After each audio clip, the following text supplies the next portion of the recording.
Donc, on va bien sûr parler de Rosh Hashanah. Vous savez que cette fête, elle a plusieurs noms. Elle s'appelle Rosh Hashanah, on traduit littéralement la tête de l'année. Elle s'appelle aussi Zichron Teruah, le souvenir de la sonnerie, du shofar, parce qu'elle a mitzvah shofar. Elle s'appelle Yom Teruah aussi, le jour de la sonnerie. Il s'appelle aussi Yom Hazikaron, le jour du souvenir. Donc, il demande les commentaires, on a donné plusieurs. Non, bien sûr, le plus répandu qu'on utilise le plus, c'est Rosh Hashanah. Il dit, mais pourquoi est-ce que ce mot-là, Rosh Hashanah, qui définit évidemment le début, puisque Rosh, ça veut dire le début de l'année ou la tête de l'année, d'accord? Pourquoi on ne l'a pas simplement appelé Yom Hadin, le jour du jugement? Parce que le principal dans Rosh Hashanah, ce n'est pas le fait que ça se passe le premier jour de l'année, c'est le fait que ce jour-là, on sait qu'on va être jugé. Parce que ce jour-là, on va définir qui c'est qui va vivre, qui c'est qui va mourir, la santé, la parnassa, le mariage, les naissances, les rencontres, les opportunités, les magasins, tout ce qui va se faire dans l'année va être décidé le jour de Rosh Hashanah. Alors pourquoi est-ce qu'on ne l'a pas appelé Yom Hadin, le jour du jugement? Simplement, ça aurait été plus simple. Deuxièmement, pourquoi est-ce qu'on a fixé le jour du jugement le premier jour de la nouvelle année? Normalement, on aurait dû fixer le dernier jour de l'année d'avant. Je rappelle pour ceux qui sont dans la comptabilité ou dans le business que le bilan, c'est toujours le dernier jour de l'année fiscale. Donc c'est le 31 décembre, c'est pas le 1er janvier. D'accord? Donc là, si on vient pour parler du passé, puisque c'est un bilan, il fallait fixer le dernier jour de Elul. Pourquoi le premier jour de Tishri, c'est-à-dire le dernier jour de l'année par rapport au premier jour de l'année? Et enfin, ça veut dire que le fait qu'il soit sur Roche, que ce soit le début, c'est ça qui définit entièrement la nature du jugement qui va être appliqué ce jour-là. Alors venez, on réfléchit par rapport à ça. On a déjà expliqué quelques millions de fois que le mot Shana, il vient du mot Shinouï. D'accord? Nous, on voudrait que ça se répète. Métro, boulot, bodo. C'est pareil. D'accord? Mais en fait, Shana, c'est Shinouï. Shana, ça veut dire Shinouï, ça veut dire changement. Donc ça veut dire qu'en fait, la vie, elle est tout le temps en changement. Maintenant, de comprendre, est-ce que parce que la vie, elle change, donc nous, on change? Ou est-ce que parce que nous, on change, la vie, elle change? C'est l'effet miroir. C'est-à-dire qu'on est condamné à changer. Les enfants, ils grandissent, les parents, ils vieillissent, le business, il bouge, la femme, elle a des exigences, le mari, il comprend différemment, d'accord? La politique, les situations, le temps, tout bouge, tout bouge. Donc un homme, il est condamné, une femme, à tout le temps s'adapter. Donc si c'est ça, ça veut dire que chaque jour, chaque heure, chaque génération, elle est différente. Ça veut dire que chacune, elle vient avec un but différent. C'est vrai que dans la prière, on dit « Lefanecha niglu kol ta'alumot » devant toi, elle a été dévoilée. Kol ta'alumot, c'est-à-dire toutes les choses qui vont arriver. Ve'amon, ve'nistarot, les choses qui sont cachées. Shemi Bereshit, depuis la création du monde. Akol galou ve'yadou lefanecha, tout est dévoilé et connu devant toi. Sofé ou mabit atsof koladorot, tu observes et tu vois jusqu'à la fin des générations. Ça veut dire quoi?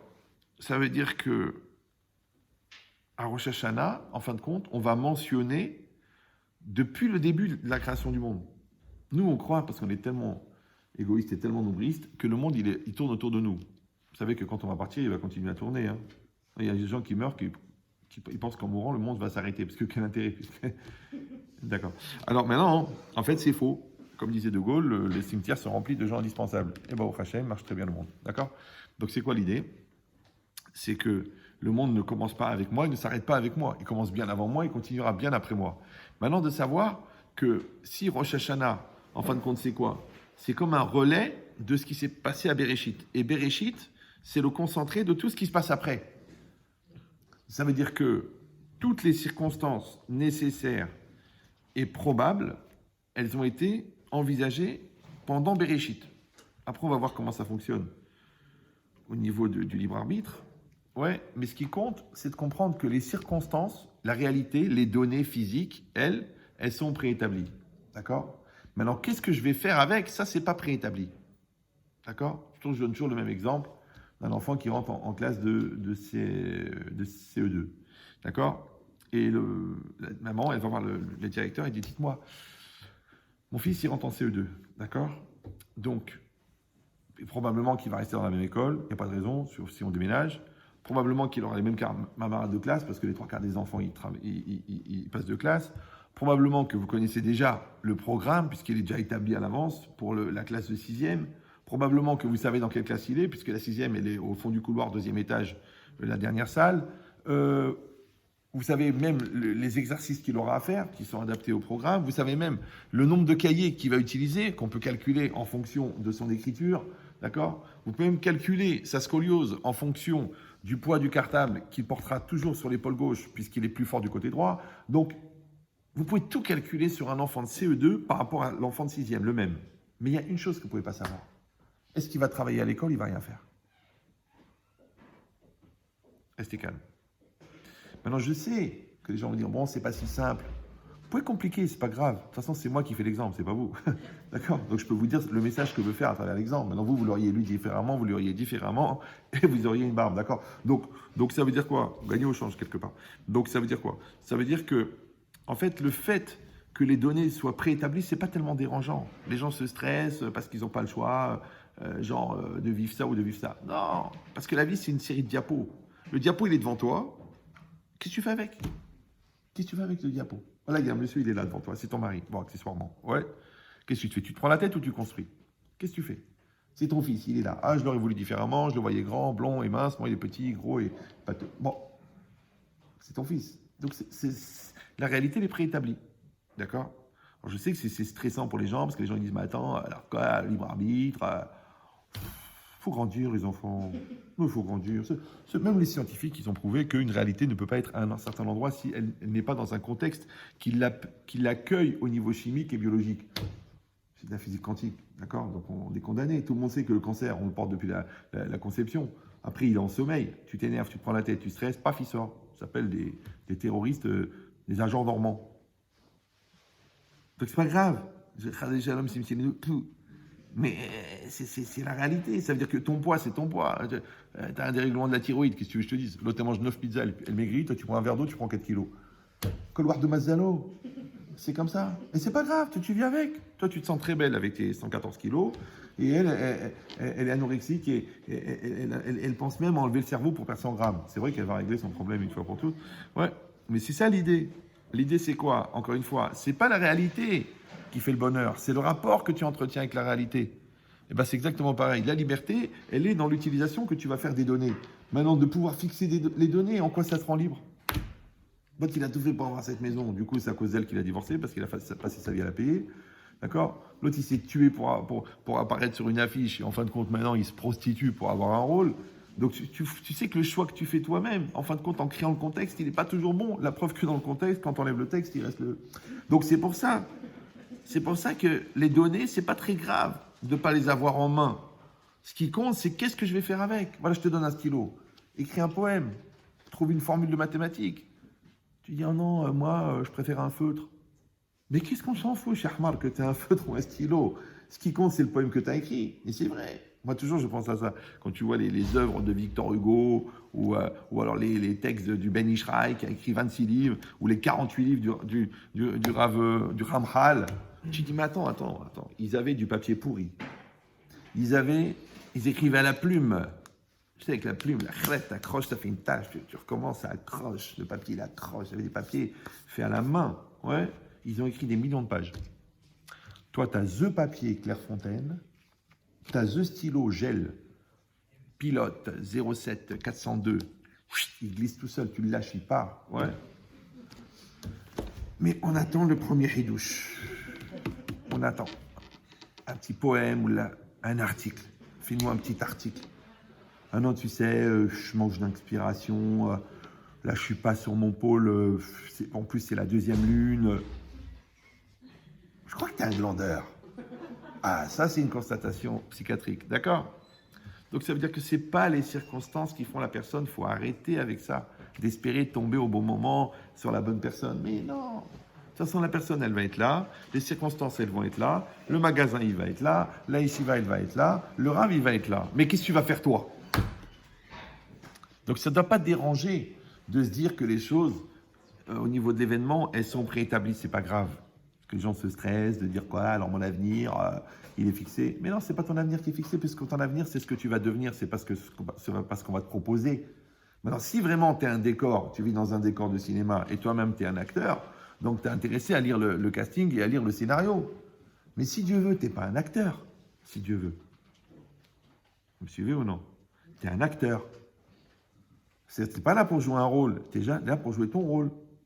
Mais si tu es dans le rôle d'acteur, d'accord, c'est que tu es tout le temps en train de poser le regard de l'autre, la lumière, la caméra, l'angle de vue, la perception, le jugement de l'autre. C'est dommage. C'est dommage.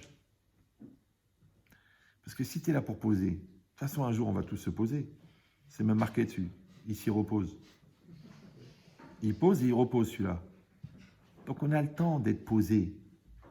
Ce qu'il faut maintenant, c'est être dans le mouvement. Et le mouvement, c'est la vie. Et la vie, c'est le changement. Et le changement, c'est l'adaptation. Et l'adaptation, c'est l'évolution. Bienvenue au Club des Vivants. Donc, à Rosh Hashanah, il ne faut pas avoir peur de dire qu'en fin de compte, tout a commencé avec Bereshit. Et que dans Bereshit, déjà, concentré, il y a tous les événements et toutes les combinaisons moléculaires qui vont créer tous les événements qui ont été redistribués dans la grille temporelle pour que les événements arrivent. C'est pas grave. Je sais que ça va en gêner certains parmi vous, mais même les scientifiques, ils savent que rien ne se crée, rien ne se perd, tout se transforme. Bon, pour que ça se transforme de manière harmonieuse, il faut bien que ça suive un plan préétabli. Parce que pourquoi il n'y a pas des anomalies de la nature? Genre en bas de chez toi, il y a, je sais pas moi, il y a un banc, le lendemain tu viens, il y a un léopard. Tu sais, la reconstitution moléculaire, elle a eu un bug, et du coup, c'est des molécules d'un léopard qui sont venues là au lieu du banc. Ça n'arrive jamais. Tu dis, attends, mais c'est vraiment... tous les matins, tu te laves la figure, tu vois ton nez. Il est là. Pourtant, d'après la science, il se déconstitue, il se réconstitue toutes les microsecondes.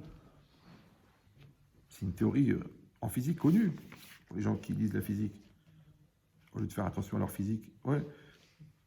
Et ben, imagine un matin, tout est reconstitué, sauf ton nez. Mais tu vas te poser la question, est-ce que néanmoins je suis moi-même?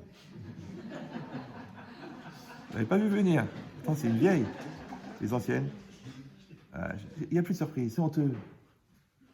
Elle s'accroche quand même, hein, Lainara. Moi, si elle ne vient pas, j'arrête les cours. Hein. La vérité, c'est mon pilier. Blinédaire. D'accord? Si jamais, si vous avez une extension ou quoi. Ah. Qu'est-ce qu'il dit le Rav Friedlander, très connu dans le milieu religieux? Ashpaot mishamaim mishtalshelim tamid mitrila beklalut. C'est beau. Je vais quand même traduire pour ceux qui viennent d'adhérer. Les influences du ciel, mishtalshelut, ça veut dire se déclinent toujours au début beklalut, c'est-à-dire en généralité. D'accord? Alors à l'époque, j'avais donné l'exemple de la graine et de l'arbre, vous vous rappelez ou non? Levez la main ceux qui s'en rappellent. Bon, oui, c'est... Non? Le gland et le chêne. Je ne l'ai pas dit ici? C'est vrai que j'ai fait 33 conférences en septembre. J'ai une tête. Je ne sais plus où je suis. À Montréal, à Lyon, à Marseille, à Aix-en-Provence, à Villeurbanne. Donc je ne sais plus ce que j'ai dit, ce que je n'ai pas dit. Et donc, mais rien, non, rien de rien, je ne regrette. Bon. Alors, il y a un fils et un père qui se promènent dans la forêt. Et ils arrivent devant un chêne. Ce chêne, il est énorme. Il fait 18 mètres de haut. D'accord? Il a un feuillage incroyable. Et l'enfant, il dit à son père, papa, cet arbre-là, qui est énorme, qui fait 1 mètre de large, qui pèse 18 tonnes, il est tombé comme ça du ciel. Non, c'est dans l'astérique, ça. Non, l'arbre, il a poussé d'un gland. Un gland. C'est un gland. Non, pas un français moyen. La graine de l'arbre, le chêne. D'accord? Donc, il y a un gland qui est tombé par terre. Et puis, il y a de l'eau qui est passée dessus. L'humus, combinaison chimique, hop, l'arbre, il est sorti. Et puis, c'était une petite tige. Puis, c'était un tronc. Et c'était des branches. Et puis, c'était des centaines de branches.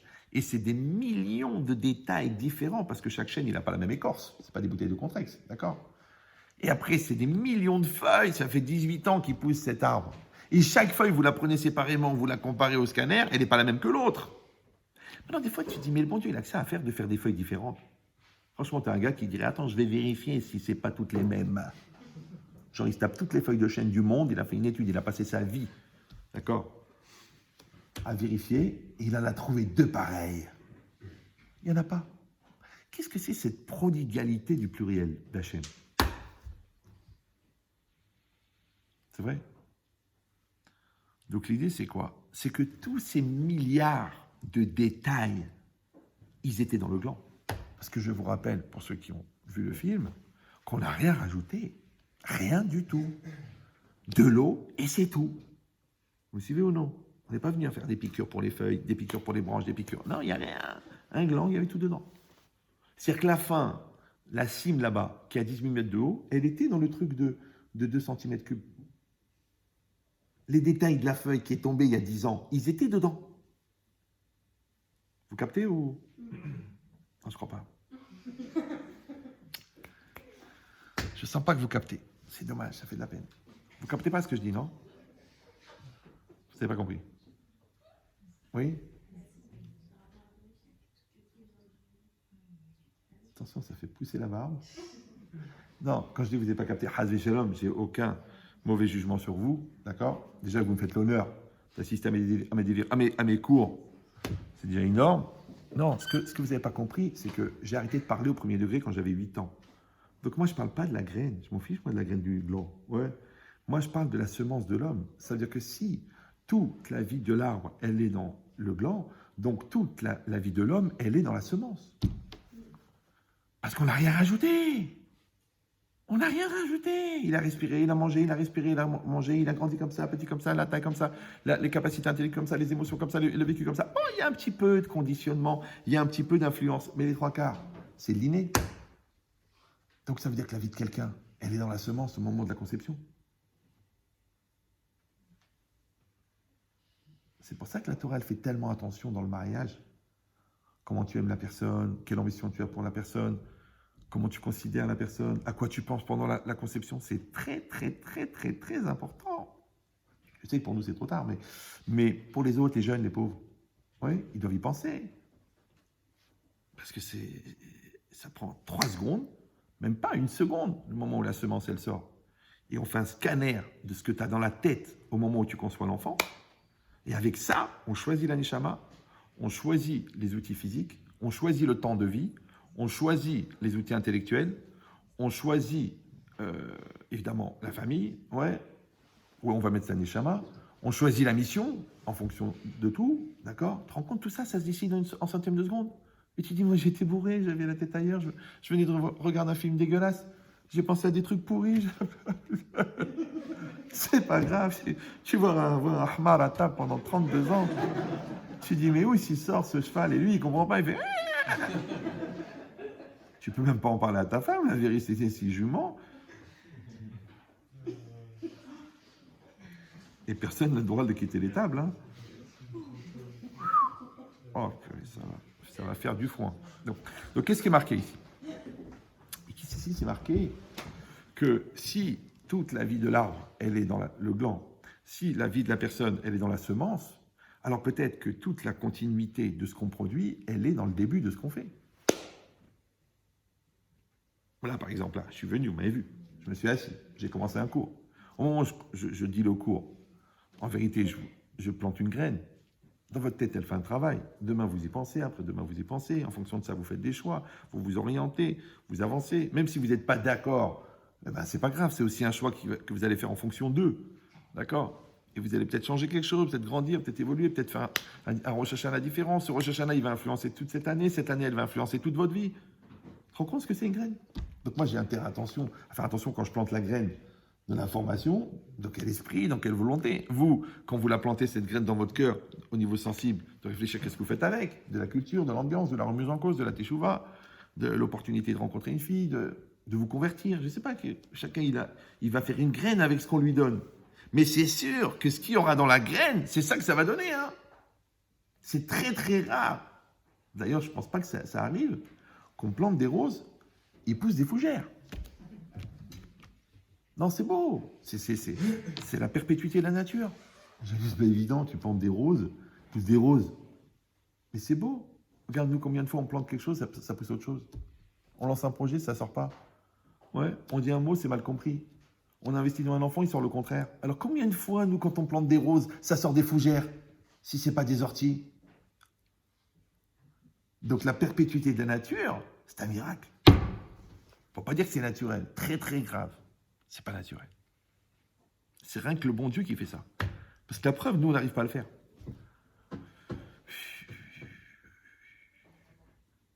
Il faudrait que je commence le cours, là, parce que là, je suis en train de complètement m'échapper. Donc, si c'est ça, ça veut dire de la même manière que toute la graine, elle contient tout l'arbre.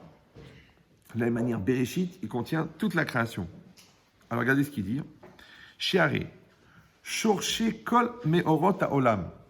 Parce que la racine de tout ce qui va arriver dans le monde, Em Be'olam Aruchani, et sont d'abord dans le monde spirituel, Asher ou les Ma'ala Minazman, qui est au-delà du temps. Parce qu'on a dit que, au départ, la phrase du Raphaël Friedlander, c'est que Tamit Mitrila Beklalout. Au début, les choses, elles commencent Beklalout. Mais c'est quoi Klalout en hébreu? Pas Klalot avec un kouf, Klalout avec un chaf. Ouais.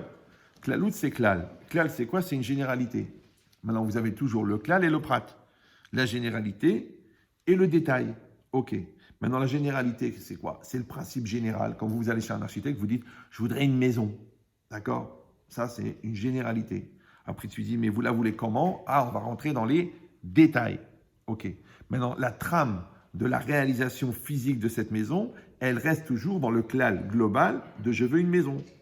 Vous suivez ou non? Quand moi je viens, je sais que je veux parler de quelque chose. Je veux parler de Rosh Hashanah ou je veux parler de la remise en cause. Après, je vais habiller mon discours avec des milliers de détails. Mais la trame première, elle est toujours béklalout, elle est toujours générale. D'accord? Comme quelqu'un, globalement, il veut vivre. Globalement, il veut être heureux. Après, ça va se décliner en millions de détails. Donc, ça veut dire que de la même manière qu'il y a la théorie avant la pratique, et la théorie, c'est quoi? C'est la spiritualité profane. D'accord? Ça veut dire qu'avant chaque matérialité, il y a une spiritualité. Comme avant chaque pratique, il y a une théorie. Maintenant, la théorie, elle est béklalout, elle est dans généralité, et la matérialité, elle, la réalisation, elle est dans le détail, elle est dans la matière. OK. Alors, c'est ce qu'il dit. Il dit. Maintenant, puisque tout événement a une base dans la spiritualité, en amont, et que la spiritualité, elle est les ma'ala minazman, elle est au-delà du temps. She'are beruchaniut lo sholtazman, parce que dans la spiritualité ne réside pas et n'est pas maîtrisée par le temps. Ça, c'est une chose très très importante. Là, je vous le dis en passant, mais vous pourrez prendre 8 ou 9 ans pour y réfléchir. Ou les fichar, c'est pourquoi Ka'asher ashpaot Hashem mishtal shelot elenu. Lorsque les influences de Dieu vont se décliner, d'accord, vers nous, Achaim betor tzimtzum azman, c'est-à-dire la vie dans la restriction du temps, parce que dans ce monde-ci, on est dans le temps, d'accord? Le temps passe, il y a la seconde, il y a la minute, il y a la journée, il y a l'année, il y a la vie, il y a la mort, c'est limité. Mais ça vient d'une origine qui, elle, n'est pas limitée. Donc, en fin de compte, c'est quoi? C'est que quand on va, entre guillemets, matérialiser la généralité, elle devient limitée. Voilà. D'accord? C'est comme au début quand vous dites « je veux une maison », puis après le gars il vous fait une maison. Après vous dites « je ne la voyais pas comme ça ». Je ne peux pas savoir comment tu la vois. C'est pour ça qu'on fait un projet, c'est pour ça qu'on s'assoit sur les détails, c'est pour ça qu'on regarde les éléments. C'est normal, au fur et à mesure. Parce que toi, tu ne peux pas être dans ma tête et moi, je ne peux pas être dans la tienne. Donc on a besoin d'affiner la chose. Mais en affinant la chose quelque part, on la limite, puisque au départ, elle était en fusion. Donc, elle avait 1 million de probabilités et ensuite, on l'a figée dans une réalisation. Comme si toi, tu as 1 million d'euros, c'est général. Après, tu as fait ça ou tu as fait ça ou tu as fait ça, ça fait ça avec. Automatiquement, maintenant, ça leur donne une réalité. Quand tu dis, ouais, je regrette d'avoir acheté un magasin, j'aurais préféré acheter un bateau. Bah, le magasin, il est là maintenant. Moi, mais avant, c'était un argent général. Maintenant, il est devenu particulier. Et ben, c'est exactement pareil. C'est pour ça que les gens, en général, ils rentrent dans un cursus général. Genre, je vais faire éco ou droit. Ouais, pour finir, Top Chef dans une... Parce qu'au début, je ne sais pas ce que je veux, je ne sais pas ce que je veux faire de ma vie, est-ce que c'est vraiment mon truc Du coup, ils font un truc qui n'a rien à voir, d'accord? Et après, quand ils ont leur master en éco, ils disent, en fait, c'est pas mon truc du tout. Je dis, qu'est-ce que ça foutu pendant 6 ans là-bas? Un coma? Je dis, ouais, mais en fait, j'ai appris à me connaître, je ne sais pas vraiment ce que je veux. C'est compliqué, ça. Ah non, tu ne peux pas faire 15 ans dans le coma. 6 ans à te rechercher, 7 ans à te découvrir. Alors je m'excuse, mais étant donné que vous avez décidé d'apprendre quelque chose de moi, donc je vais vous parler comme à mes enfants, je vous dis la vérité, c'est pas parce que tu réfléchis ou que tu hésites que le temps s'arrête. C'est une erreur fatale. Les gens, ils croient qu'ils disent, j'ai besoin de réfléchir, ils croient que l'univers, il fait comme ça.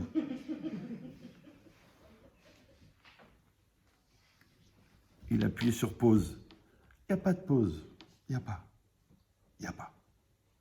Le monde, il est en mouvement. Et tu dis, si j'ai besoin de réfléchir, tu réfléchis dans le mouvement. Tu suis le mouvement. Et tu réfléchis. Et tu t'orientes. Ouais, exactement pareil que si tu es en train de descendre en canoë-kayak, un torrent dans les gorges du Verdon, c'est-à-dire la mort, ouais, qu'il y a un rythme de folie, qu'il y a des rochers de partout, tu es dans le petit canoë, tu dis, non, je veux plus, je veux plus, je veux plus, je veux plus. Il n'y a pas de je veux plus, Yabrel, t'es dedans maintenant. Tu dis au moniteur, je veux sortir, je veux m'arrêter, enlever le courant, arrêter le film. Il n'y a pas, t'es en train de descendre maintenant. T'es en plein dedans. Il te reste encore 2 kilomètres. Tu dis, mais à chaque seconde, je peux mourir. Des rochers, des branches, des coups, des trucs. Ah, t'as deux solutions. Soit tu dis, allez, j'y vais. Et tu suis le mouvement. Tu suis le mouvement. Là, tu évites, là, tu trucs, là, tu accélères, là, tu freines, là, tu trucs. Et tu arrives en bas. Et ben, c'est comme ça la vie. Et ben, il y a des gens qui disent non. Et ben, non, je refuse. Je refuse. C'est pas le mari que je voulais. Mais qu'est-ce que tu veux faire maintenant? Divorce? Non, je peux pas, à cause des enfants. Alors, avance? Non, j'avance pas, parce qu'il me plaît pas. Mais tu peux pas arrêter le torrent, Yahmara. Réfléchis. L'enfant, il est là, il est là. Tu dis, je l'aime pas, c'est pas mon genre, c'est pas mon style. En plus, il a toute la tête de ma belle-mère. Mais ça changera rien. L'autre, elle est partie à Los Angeles pour plus voir sa belle-mère. Sa fille, c'est le portrait robot. Et les mêmes intonations, le même regard, la même attitude hautaine. Moi, elle me téléphone, la femme. Elle me dit, écoutez, mais chérie, je vais me tuer. Je dis, pourquoi? Ma fille, elle me regarde avec des yeux. Elle ne m'obéit pas. Elle m'envoie balader. Elle veut me détruire mentalement. Elle veut détruire mon couple. Je dis, ah bon, mais quel âge elle a? Elle dit, 4 ans et demi. Je dis, mais comment une fille de 4 ans et demi, elle peut vous regarder de haut? C'est-à-dire, moi, je fais un calcul, quelle taille elle fait, la fille? Bon, ça a l'air marrant comme ça. Mais on voit des gens qui sont dans une logique de psychose, d'accord, sur la base d'une relation avec une réalité qu'en fin de compte, ils n'assument pas. Parce que celui-là est dans le déni, celui-là est dans la fuite, celui-là est dans le rejet, celui-là est dans la peur, celui-là est dans les nerfs, celui-là est dans la colère, celui-là est dans la rébellion. Mais je te dis, tu peux te rebeller, mais le torrent, il continue à descendre. Tu peux te stresser, mais le bateau, il continue à taper sur les côtés. Donc ça veut dire que la vie, elle bouge. La vie, elle avance. Je te dis, la seule chose que tu peux faire, c'est t'adapter. C'est la seule. Mais sache que si tu veux jouer à l'inconscience, si tu veux faire la victime, si tu veux te poser en représentant mondial de la douleur, c'est-à-dire si tu veux faire une pause, en vérité, c'est faux parce que ça veut dire qu'il y a quelqu'un d'autre qui est en train d'assumer pour toi. C'est-à-dire que l'inconscience ne peut exister qu'au sur le compte d'inconscient. Comme l'insouciance. Vous vous rappelez quand on était insouciant? Vous, c'est pas très vieux, mais quand on était insouciant, à 14 ans, 13 ans, on écoutait à la radio, on était léger. On nous faisait un redoublement, on disait c'est pas grave, je reste avec mes copains. On nous disait qu'on était nuls, on disait bah de toute façon parce qu'on m'a pas compris. La vie était belle, parce qu'on était insouciant. Maintenant, sachez qu'on ne peut être insouciant que sur le compte d'un soucieux. C'est qu'à chaque fois que tu es insouciant, il y a un soucieux qui est soucieux pour toi, c'est nos parents. Vous me suivez ou non? Mais on a besoin d'une certaine dose d'insouciance pour pouvoir un jour être soucieux. Ce qu'on appelle la jeunesse. Parce que si tu es soucieux trop tôt, ça va être au détriment de ta jeunesse. Du coup, quand il va arriver le temps d'être soucieux, tu vas vouloir être insouciant. Ce qu'on appelle l'adultère et le refus de la responsabilité. Donc on a besoin d'un certain temps d'insouciance. Mais tu as bien compris que l'insouciance, elle est toujours sur le compte d'un soucieux. C'est-à-dire qu'il y a quelqu'un d'autre de soucieux. Si toi, tu es nul dans la compta, sache que ton associé, lui, il relit les factures, il fait les calculs. Moi, ce qui compte, c'est de vendre. Tu vends, mais on ne fait aucune marge. Donc le mec, il te dit, attends, viens, on se pose, viens, on s'assoit. Il faut qu'on revoie les calculs et tout, parce que toi, tu vends, mais tu es complètement nul dans la marge. On perd de l'argent. Mais tu as vu ce que j'ai fait comme chiffre d'affaires? Ok, tu as fait un chiffre d'affaires, mais si on soustrait le prix du produit, c'est nous qui devons de l'argent. Ah bon? Mais attends, mais j'ai vendu 1 million d'euros. Ok, tu as vendu 1 million d'euros, mais il fallait vendre 2 millions d'euros pour qu'on mette de l'argent. Donc l'autre, il est très bon vendeur, mais pas gestionnaire. Combien vous envoyez des couples comme ça dans le business? L'autre, il est créateur, mais il ne sait pas se vendre. Du coup, il se fait rouler à chaque fois. L'autre, il gagne 1 million d'euros avec son produit, et lui, à peine s'il arrive à se payer son loyer. Subventionné en plus. C'est quoi l'idée? C'est pas pour vous parler de business maintenant. C'est pour vous dire qu'à l'intérieur de moi, il y a un créateur et il y a un gestionnaire. Alors, est-ce que le gestionnaire, comme moi, il va faire résonner le créateur? Ou c'est le créateur, le côté enfant, qui va continuer à rêver que l'autre, il n'a rien compris parce que c'est pas comme ça que ça marche? C'est ça le problème. Maintenant, que ce soit dans les émotions, dans les décisions ou dans la religion, c'est la même chose. Ouais. Est-ce que c'est mon côté léger, comme ça, que genre je fais ce que je veux, de toute façon le bon Dieu m'a oublié, puis pour moi, les avérotes, c'est une mitzvah? Tu te réveilles, Baba. Tu prends une brique, quelle que soit sa taille, quand tu la jettes en l'air, tu es croyant, tu n'es pas croyant, mais elle va retomber. Hein. Donc quand tu as fait du mal aux gens, ça va revenir. Ouais. Quand tu as fait du bien, ça va revenir. Quand tu as dit la vérité, ça va revenir. Quand tu as menti, ça va revenir, parce que c'est une loi physique. Rien ne se crée, rien ne se perd, tout se transforme. Donc l'idée, c'est quoi? C'est qu'il y a un mouvement. Il y a un mouvement qui démarre, il y a, d'après nous, 5779 ans, quand le bon Dieu il a ouvert le robinet. Depuis qu'il a ouvert le robinet, le torrent, il coule. Après, toi, qu'est-ce que tu fais? Tu décides. Ou tu vas surfer sur le robinet, enfin sur l'eau, ou tu vas t'énerver contre celui qui a ouvert le robinet. Mais en tout cas, ici, c'est marqué que toutes ces circonstances que nous vivons, elles viennent au départ d'une dimension qui est spirituelle. Elles viennent au départ dans un statut de généralité. C'est ensuite qu'elles deviennent, entre guillemets, une réalité. Or, la réalité, elle fige, d'accord? Et la généralité, elle est encore ouverte, elle est en fusion, puisqu'elle va se réaliser. Donc, en attendant d'être réalisée, elle est potentielle. Il dit, et ce potentiel, et cette théorie, et cette spiritualité, elles ne sont pas limitées par le temps.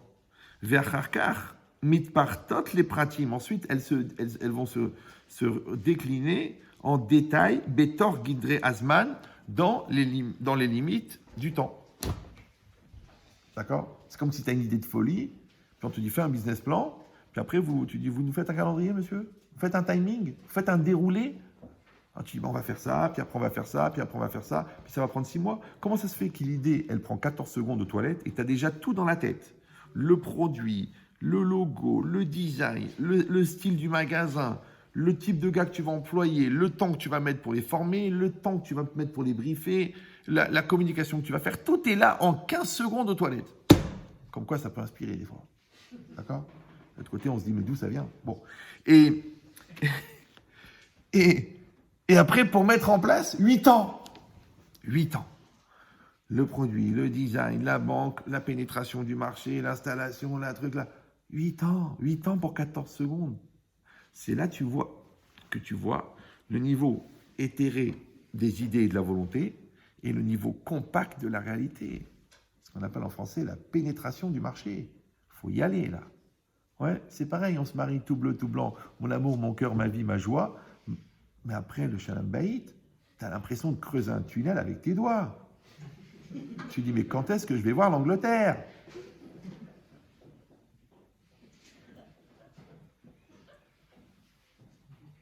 On verra les cas particuliers après, si vous voulez. D'accord? Mais c'est ça l'idée. Tu dis, mais comment je comprends? Mais c'était tellement beau dans le film américain. Mais c'est pour ça que c'est un film. C'est fait exprès. D'ailleurs, les plus beaux scénarios de films d'amour ont été écrits par des gens qui n'ont jamais vécu. Parce que le gars qui est dans la réalité, il sait que c'est pas comme ça. Il sait que la communication, ça prend des jours et des jours. Il sait que la confiance, ça prend des années. Il sait que la solidarité, ça prend du temps. C'est comme ça. Les gens, ils s'énervent, ils se fatiguent. Au bout de 15 jours, ils veulent ramener le produit au propriétaire. Il n'y a pas. Il faut travailler. Ben, c'est exactement pareil. Au départ, tu es obligé d'avoir un idéal extraordinaire. Mais très tôt, il faut que tu rentres dans la réalité. Ouais, il faut que tu aies un idéal dans le business. Mais après, il faut que tu fais le taf, comme ils disent, ouais. Tous les jours, ton téléphone et tous les jours les trucs. Et si ça va pas assez vite, c'est toi qui sors les cartons du camion. Ou sinon, non. Tu dis non, moi, vous savez, moi, je suis dans la théorie, moi, je suis dans l'intellect, moi, je suis dans le prévisionnel. Alors, où est l'argent? Ben écoute, on est dans un truc, finalement, il y a eu un obstacle. Parce qu'à un moment, il faut passer dans la réalité. Donc, cette logique-là, il dit le Ramban, Shechet yeme bereshit kolelim et kol shit alfe shanim. Les 6 jours de la création contiennent les 6000 ans. C'est-à-dire que les 6000 ans, ils ont été résumés dans les 6 jours de la création. Donc, chaque jour de la création, il contient 1000 ans. D'accord? Mais étant donné que Dieu, il a regardé la Torah pour créer le monde, donc les 6000 ans, ils sont dans la paracha de Bereshit, dans le livre de Bereshit. Et les 6000 ans, ils sont dans la paracha de Bereshit. Et les 6000 ans, ils sont dans le premier verset de Bereshit. Bereshit, bara Elokim et Hashamayim et Haaretz. Tu vas dire, mais écoutez, il manque beaucoup de détails, il n'y a pas les gratte-ciel, il n'y a pas Rio de Janeiro. Mais si, puisque Bereshit, bara, et Hashamayim, et c'est quoi? Et, c'est le ciel. Tout ce qui est inclus dans le ciel, dans l'univers, c'est dans le et. Et tout ce qui est inclus sur la terre et dans tout l'univers, c'est dans le et. Et Hashamayim, ve et Haaretz. Donc tout est dedans. Tu dis, oui, mais écoutez, franchement, je regarde, je vois pas. C'est ça le problème, c'est un niveau de concentration. Comme de la même manière, quand tu regardes le gland, tu vois pas l'oiseau qui se pose sur la branche. D'accord? De la même manière, quand tu regardes Bereshit, tu as du mal à voir la naissance du petit dernier dans la famille Nichou. Et pourtant, il est dedans. La preuve, c'est qu'on a des Chachamim qui étaient capables, parce qu'on dit à Kol Merumas Batorah, tout est en allusion dans la Torah, ils pouvaient même trouver eux-mêmes où est-ce qu'ils étaient en allusion dans la Torah. Par exemple, le Gaon de Vilna, il a dit quand c'est marqué à propos des poids et des mesures pour le commerce, quand c'est marqué Even Shlema, on doit prendre une pierre, parce que pour mesurer le poids, donc le prix des objets, il prenait une pierre, elle doit être entière, c'est-à-dire on ne doit pas tricher, c'est-à-dire si elle pèse 1 kg, il ne faut pas la gratter pour qu'elle fasse 800 grammes, parce que tu vas vendre 1 kg d'haricots verts avec une pierre qui pèse 800 grammes, tu es un voleur. Ça s'appelle Even Shlema, une pierre complète. Et bien lui, il dit le Gaon que lui, le Gaon de Vilna, qui est un homme sur des milliards d'hommes, il est dans le Passouk, c'est lui Even Shlema dans le Passouk. Je ne sais pas si vous me suivez. Et si vous allez dire, ouais, ben, enfin, qui c'est qui va le contredire C'est une bonne question. Prends un gars qui n'a même pas fini l'annuaire et qui parle d'un homme qui finissait toute la Torah tous les mois, c'est sûr que c'est-à-dire que même le Télérama, tu réfléchis avant de le fermer, tu dirais, est-ce que j'ai tout compris? Mais lui, il finissait toute la Torah entière tous les mois. Donc s'il y en a un qui a une question sur l'autre, à mon avis, c'est pas dans le bon sens, là. Il faut avoir cette honnêteté intellectuelle, d'avoir la modestie de comprendre qu'on est brel. D'accord? Mais cette idée, même le Ramban, une fois que quelqu'un était devant lui, le Ramban qu'on vient de citer, et qui a dit, il a dit, oh, ça veut rien dire que je suis cité dans la Torah. Il a dit, moi, je suis cité. Il a dit, oui, trouve-moi un passouk qui parle des Réchaïm et je vais te trouver. Il a trouvé, il a fait la valeur numérique de son nom, il est écrit là-bas.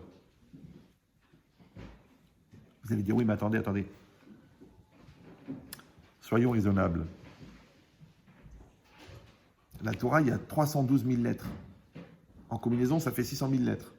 Après, il y a des millions de combinaisons possibles, à l'envers, à l'endroit, à passer de lettres. Après, il y a la forme des lettres. Après, il y a la place du mot dans la paracha. Après, il y a la place de la lettre dans la Torah. Après, il y a la numérotation des lettres dans la Torah. C'est-à-dire, il y a 1 million de lectures. Mais comment quelqu'un il peut savoir que c'est là?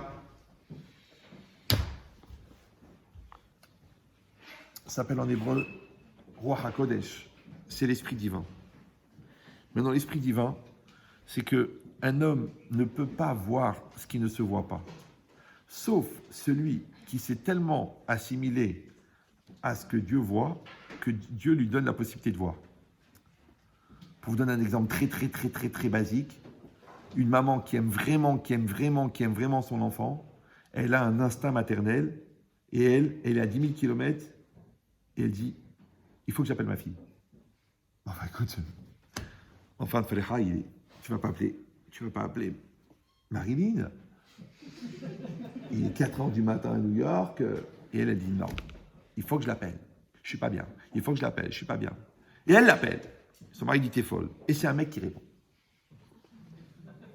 Alors qu'elle, elle est au séminaire, à New York. Il est 4h30 du matin et il y a un mec qui l'appelle. Et un mec qui répond. Good night. La mère, elle va mourir. Elle dit à son mari, amène-moi un tabouret, une corde. J'ai trouvé une solution. Maintenant, la fille, elle dit, mais pourquoi tu m'as appelé? J'étais pas bien. Maintenant, la Neshama, elle sait tout ce qui se passe dans le monde. Le seul problème, c'est le psychique, l'intellect, qui sont réducteurs, et le corps. Maintenant, dans l'amour de quelqu'un pour l'autre, il enlève, en fin de compte, comme il s'oublie complètement, donc il enlève son moi, et quand il est prêt à mourir pour l'autre, il enlève son corps. Maintenant, quand on enlève le corps et le moi, la Neshama, elle n'a plus d'écran, donc elle voit l'avenir, elle voit dans l'espace, elle voit des millions de kilomètres.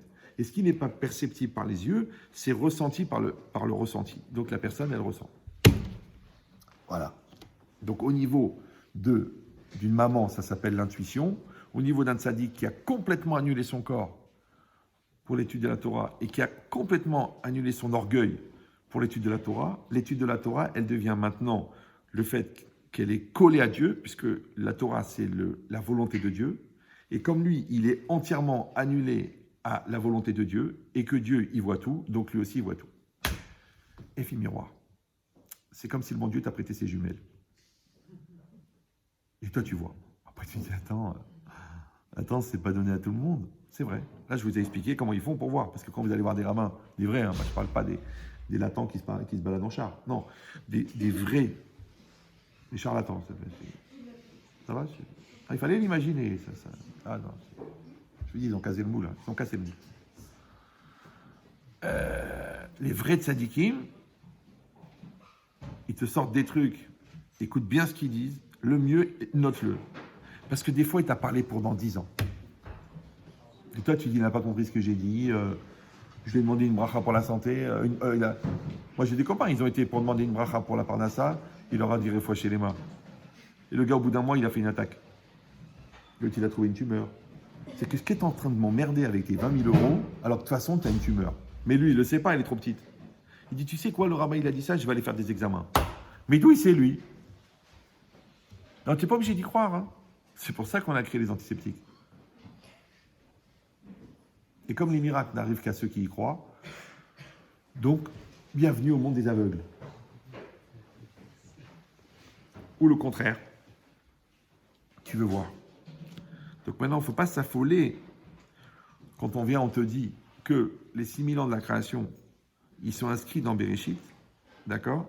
Et que depuis qu'Hachem, il a lancé la machine, il a lancé la création, il a dit Vayehi, alors, ce qu'on appelle l'acte créateur, qui était précédé du verbe créateur, puisque pour Dieu, la parole et l'acte, c'est pareil.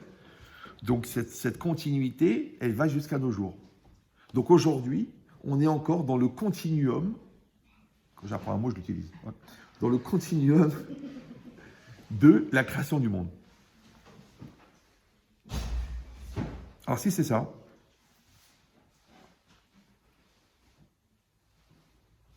maintenant, quand nous, on regarde l'arbre, c'est évident pour nous qu'il est entièrement dans la graine.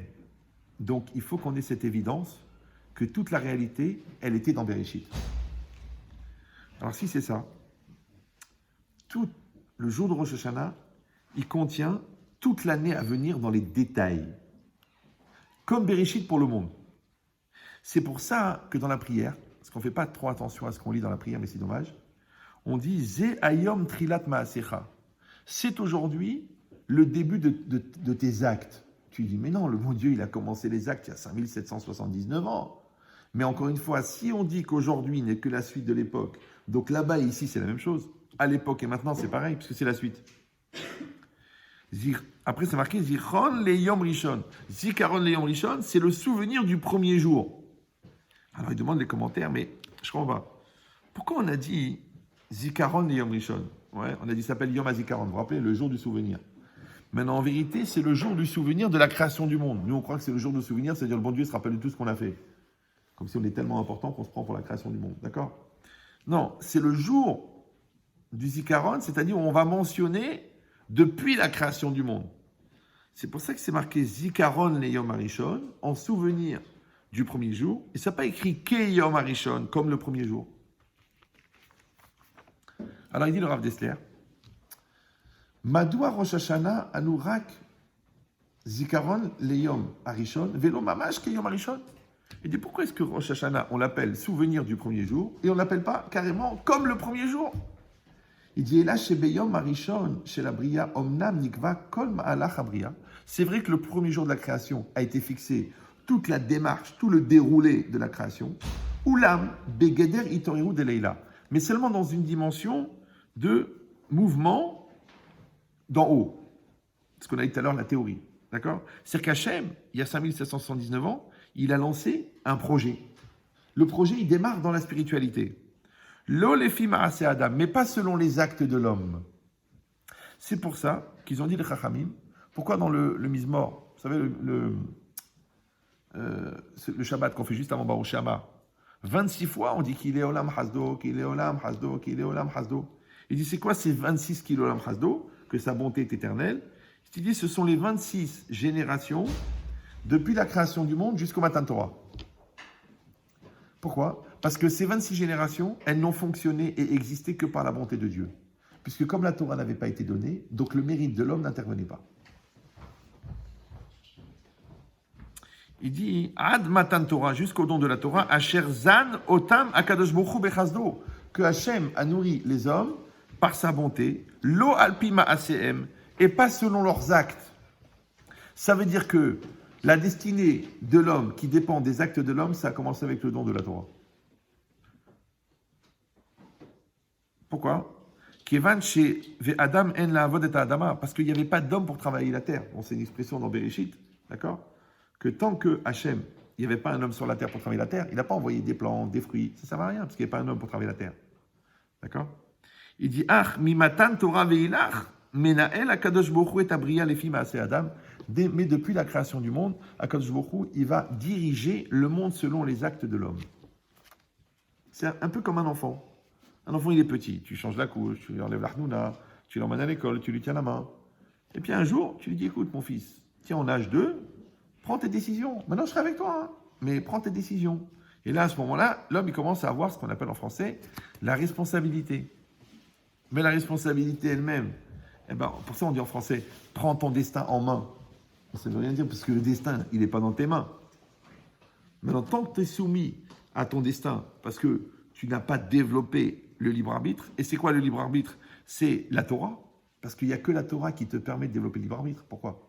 Parce que quand toi, tu es soumis au Yetzer Hara, d'accord? Ou tu es soumis à tes nerfs, ou à tes peurs, ou à ta lourdeur, ou à tes pulsions, ou à ton côté animal, en vérité, tu n'es pas libre. Donc, comme la Torah te libère de ton Yetzer Hara, tu commences à être libre grâce à la Torah. C'est pour ça que la Gemara dit Amé Haritzim Enam Chaim. Les ignorants ne sont pas vivants. Tu dis comment il n'est pas vivant? Mon gars, il mange, il dort, il travaille, il fait des gosses. Oui, mais c'est pas lui. Parce qu'il y a toujours le premier et le deuxième degré. Vous vous rappelez le premier et le deuxième degré? Non? Il y a la conscience. Oui. Et il y a la conscience de la conscience. Maintenant, quand vous êtes conscient, ça veut dire que vous êtes vivant. Mais la vache aussi, elle est consciente. Mais si vous n'êtes pas conscient que vous êtes conscient, vous n'existez pas. La vache, elle mange, elle broute, elle dort, elle meurt. Ouais. L'homme, il voit de l'herbe, il fume, il meurt. Donc, c'est pareil.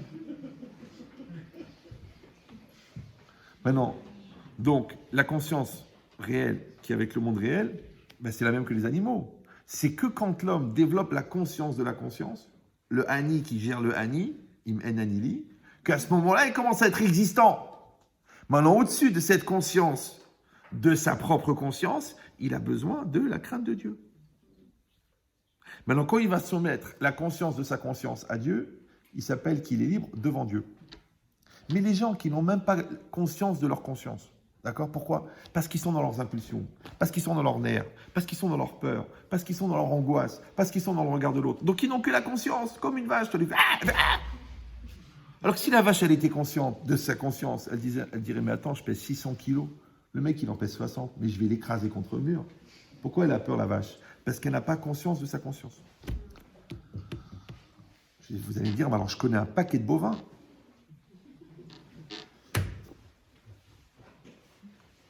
Vous me suivez ou non?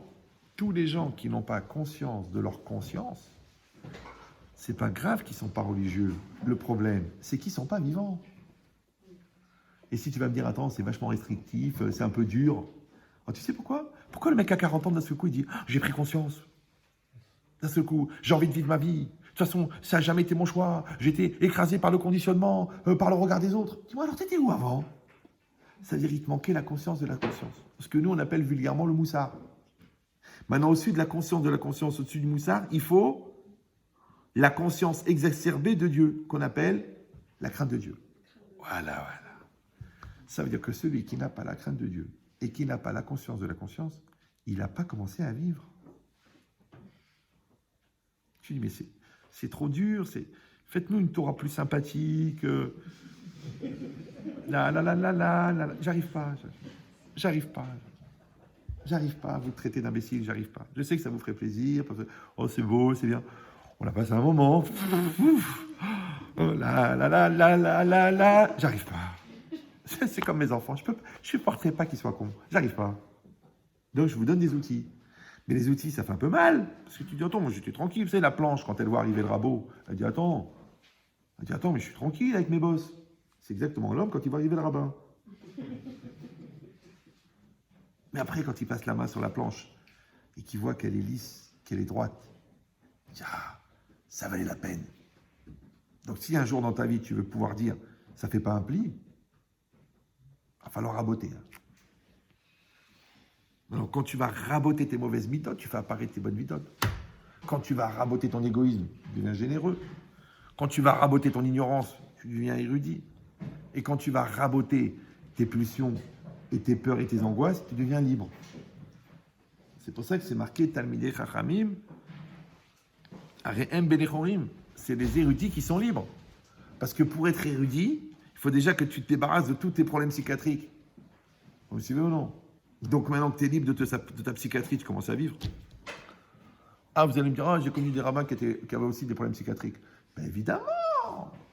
Ben évidemment, parce que les outils ne font pas la personne. Il faut que tu les utilises bien. Alors, si tu utilises mal un outil, c'est pas parce que tu détiens l'outil que tu as réglé le problème. C'est comme si tu as une perceuse, tu ne sais pas quoi faire avec. Elle ne sert à rien. Mais l'autre, il sait l'utiliser. Tout est dans l'utilisation des outils, encore une fois. Ce n'est pas l'outil lui-même. C'est comme une pelle. Avec une pelle, tu peux creuser un trou dans ton jardin et trouver un trésor. Mais tu peux aussi tuer ta belle-mère. Non, l'exemple ne marche pas parce que dans les deux cas, tu fais une affaire. Mais ce que je veux dire, c'est rien. Elle est vieille, mais elle passe encore. D'accord? Ce que je veux dire, non, attention, c'est pas une halakha, hein. C'est une image. Mais combien vrai? Alors, donc ça veut dire quoi? Ça veut dire que je ne sais même plus pourquoi je parle de ça. Vous me détournez depuis tout à l'heure. J'ai un axe à te dire. Même ça, c'était en dehors du sujet. Je ne sais pas, vous me faites dire des choses que vous avez besoin d'entendre. Et... Bon, alors. Ah oui, donc on a dit que jusqu'au Matan Torah, ah oui, tout ça c'était pour illustrer pourquoi est-ce qu'il fallait le don de la Torah, que jusqu'au Matan Torah, en fin de compte, l'homme était condamné par la destinée. À partir du Matan Torah, l'homme est libre de sa destinée, encore une fois, à condition qu'il l'assume. Parce que vous avez bien compris que de toute façon, on est dans le mazal. Le Sforno, il dit que Rov Uma Israélite Tachata Mazal. Parce que vous savez, la Gemara, toujours, Yesh Mazal, En Mazal, oui, En Mazal et Israël. Attends, on se calme, d'accord? Ce plastique, là, vous le voyez, là, cette boîte, c'est une coupa. Ouais. Elle existe, vous la voyez? Oui, non. Les éléments qui la constituent, au niveau atomique, ils sont ensemble pour former cette boîte. Donc, cette boîte, pour exister, elle a besoin d'un Mazal. Parce que le Mazal, c'est la trajectoire des éléments qui constituent un élément pour qu'on continue à constituer cet élément. Maintenant, mon corps aussi, il a un Mazal. Maintenant, quand tu prends ta voiture, elle existe encore, donc elle a un Mazal. D'accord? Maintenant, tout le monde a un Mazal. Alors pourquoi tu dis qu'on n'est pas dans le Mazal? Alors, je te dis encore une fois, le Mazal des éléments, il existe. Après, le Mazal de la personne, ça va dépendre. Si elle décide de sortir de son Mazal, c'est-à-dire qu'elle va avoir un comportement surnaturel, ouais. Par exemple, elle a une nature coléreuse. Donc, son Mazal, c'est d'être coléreuse. Et les gens comme ça, nerveux, impulsifs, qui n'ont pas de sang-froid et qui s'excitent facilement. Donc, quand la personne, elle dit « je ne me mets pas en colère », elle va contre sa nature. Or, sa nature est inscrite dans son Mazal. Maintenant, quand tu vas contre ta nature, tu sors du Mazal. Donc, quand la Torah, elle te dit « maîtrise ta colère, maîtrise ton Yetzirah, maîtrise ta lourdeur », casse-toi la tête, fais des efforts. En vérité, tu vas contre ta nature. Alors, je sais qu'aujourd'hui, c'est très à la mode. Il faut avec la nature, il faut vivre avec la nature, au rythme de la nature. Il faut manger de bio en bio. D'accord? Une fois, quelqu'un m'a dit on devrait manger de l'herbe parce que les vaches mangent que de l'herbe, elles n'ont pas le cancer. Je dis des raisonnements comme ça, le mec, il a fait médecine. Vous me suivez ou... Alors, la vache n'a pas le cancer parce qu'elle mange de l'herbe. Tu as raison, mais parce que c'est une vache. Donc, si toi, tu penses que tu n'auras pas le cancer en mangeant de l'herbe, c'est que tu es une vache. C'est toi qui l'as dit. Hein. Moi, j'ai rien dit, c'est toi qui l'as dit. Ah bah c'est toi qui l'as dit. Hein. Mais on n'est pas des vaches. Je m'excuse. On est des personnes, on est compliqués, on est des mondes, on est d'une complexité incroyable, on participe à une aventure énorme qui s'appelle l'histoire du monde, on participe à l'existence de l'univers, on est partenaire de Dieu dans la création du monde, on est partenaire de Dieu dans la perpétuité du monde, donc on n'est pas des vaches. Alors ils veulent qu'au niveau, au niveau du mondialisme, on soit des particules élémentaires distribuées dans le monde qui suivent un karma cosmique. Mais on n'est pas des vaches. Enfin, je ne sais pas quelle est votre position. Hein. Non, il y a des gens, franchement, qui pensent que le bonheur est dans le pré, sous prétexte qu'ils ont épousé Marguerite. Non! On n'est pas là pour brouter. Ou pour ruminer. Ou pour être les vaches à la traire de nos enfants. On est là pour être. Donc pour être, il va falloir en pousser des limites, en repousser des lignes, en casser des pauvres types pour devenir bons. Mais les pauvres types qui sont en toi, bien sûr. Ouais. Donc si c'est ça, maintenant on a compris que même si tout est inclus dans le jour de Rosh Hashanah, ouais, on va quand même tenir compte des actes de l'homme. Parce que si on a dit que au départ, Hachem, il a tout créé en faisant Bereshit, d'accord? Alors pourquoi à Rosh Hashanah on va faire un jugement? Un jugement, c'est quoi? C'est de recalculer une trajectoire. C'est pas la peine de la calculer, la trajectoire elle est déjà établie depuis la création. Il dit ça, c'était valable jusqu'au don de la Torah. À partir du don de la Torah, le bon Dieu, il a donné la Torah à l'homme, automatiquement l'homme est devenu partenaire. Et un partenaire, tu es obligé de tenir compte. C'est comme si tu as vendu 49% des parts à des actionnaires, tu ne peux pas prendre une décision tout seul. Ah, tu dirais, c'est moi le patron. Écoutez, on a 49% des parts, maintenant, il faut tenir compte des actionnaires. Eh bien, les hommes, avec leurs bonnes actions, sont devenus les actionnaires de la création du monde au présent. Et c'est ça la responsabilité de la mitzvah. Parce que les gens ils croient que la mitzvah, c'est les bonnes actions. Non, ça c'est chez les scouts. Béa. La mitzvah, c'est une opportunité de partenariat avec Dieu dans la création du monde. Et de la même manière que Dieu, il a créé la Torah, et ensuite il a créé la mitzvah, de la même manière que la mitzvah, elle fait exister le monde, de la même manière l'homme, en accomplissant la mitzvah, il devient partenaire de l'existence du monde. Donc notre Berkat Amazon participe à la prodigalité de la nourriture. Nos prières participent au climat. Pourquoi dans toutes les générations, ils demandaient aux rabbins de prier, ou demandaient à la communauté de prier quand il pleuvait, quand il ne pleuvait pas, quand il y avait la sécheresse? Ils le savent. Ils se mentent à eux-mêmes, mais ils le savent. D'accord? Donc ça veut dire quoi? Ça veut dire que le juif a une responsabilité de partenariat avec le divin. Mais encore une fois, pour qu'il y ait un partenariat, il faut être un petit peu sur un champ d'équivalence. Vous suivez ou non? C'est comme si moi j'ai 22 euros dans mon compte et je vais voir la Banque mondiale et je dis on deal à deux. Il va me dire mais le temps que je te parle, ça me coûte 875 000 euros par seconde. Tu crois que je vais perdre mon temps avec un mec à 22 euros? Donc si le bon Dieu il nous a donné la Torah et qu'il nous a dit vous êtes partenaires, ça veut dire que Adam et Méhod c'est les mêmes lettres. Adam c'est beaucoup. Adam c'est énorme. L'homme c'est énorme. Mais dans la société elle veut qu'on soit nul, qu'on devienne des consommateurs. Qu'on soit là pour balader un caddie dans le supermarché en espérant le sortir rempli, que Dieu fasse. Mais après, même ton cercueil, il va être rempli après. Alors tu vas l'appeler caddie.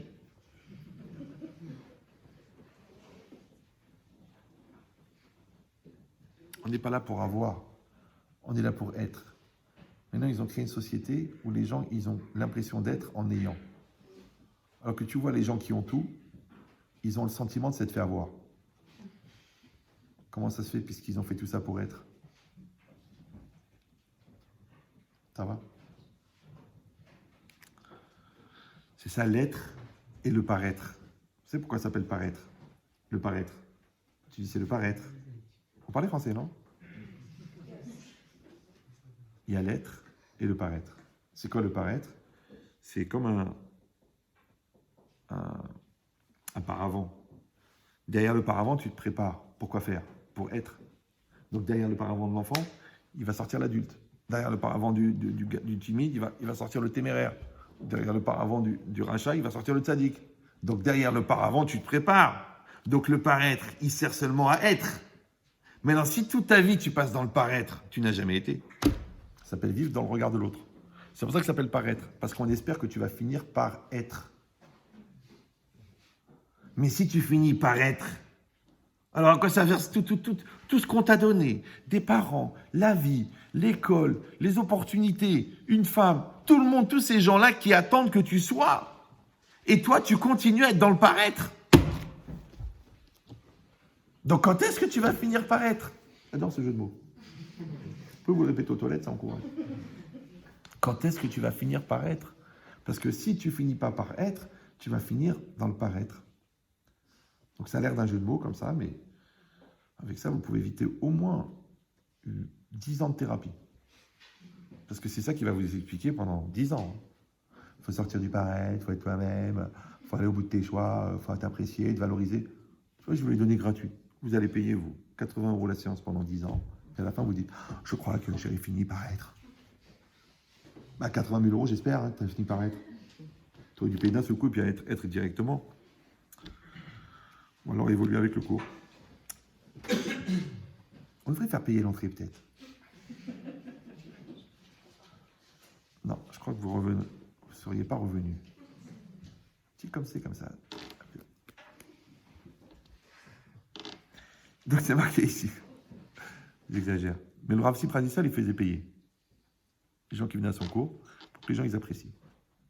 Donc une allusion là-dedans. Hein. Enfin, vous avez une enveloppe de mots. Voilà. Donc, alors comme ça, où est-ce qu'il est celui-là? Non, parce que les gens ils disent, les psychologues, ils disent, ouais, si vous payez, c'est parce que sinon vous ne pouvez pas vous engager dans le travail. Mais moi, j'ai soigné plus de gens que les psychologues, comment ça se fait qu'ils ne payent pas? C'est pas grave. Non, en fait, vous, je ne vous demande pas de payer votre argent. Mais quand vous faites l'effort de vous remettre en cause, je vois sur vos têtes, c'est pas évident. Et après, dans la semaine, vous travaillez et vous luttez contre vos bêtises, vos lourdeurs, votre etc. Vous payez. Et croyez-moi que c'est plus facile de payer 80 € que de se remettre en cause. Donc vous avez largement payé. Si vous évoluez. Alors, donc ça veut dire quoi? Dans le jugement humain, on juge le passé pour définir les punitions. D'accord? L'autre, il a cassé, il faut qu'il paye. Il a menti, il faut qu'il fasse. Il a fait une escroquerie, il faut qu'il aille en prison. Donc on juge le passé pour décider du présent. Alors que là, si tu réfléchis bien, dans le jugement de Rosh Hashanah, en fait, on parle de l'avenir. Qu'est-ce qu'on va faire l'année prochaine de toi? Qu'est-ce qu'on va te donner comme moyen? Quelle opportunité tu vas avoir? Il dit maintenant, puisqu'on a dit que toute matérialité démarre par une spiritualité, ouais, et ce qu'on a dit, la klalout, c'est la généralité, ensuite qui va être appliquée dans le détail de la matérialité. De la même manière, moi-même, le jour de Rosh Hashanah, vous avez compris, je ne vais pas m'occuper des détails. C'est pour ça normalement, on ne doit pas parler de la parnassa le jour de Rosh Hashanah. On ne doit même pas parler des avérotes. On ne fait pas teshuva le jour de Rosh Hashanah. On fait teshuva avant Rosh Hashanah, on fait teshuva après Rosh Hashanah. On regrette les avérotes avant, après. Mais le jour de Rosh Hashanah, non. Pourquoi? Parce que quelqu'un qui est engagé dans une logique d'avenir, tu ne peux pas le casser en lui parlant du passé. Moi, des fois, les gens ils m'appellent. Ah, j'ai triste, regardez, j'ai ça sur la tête.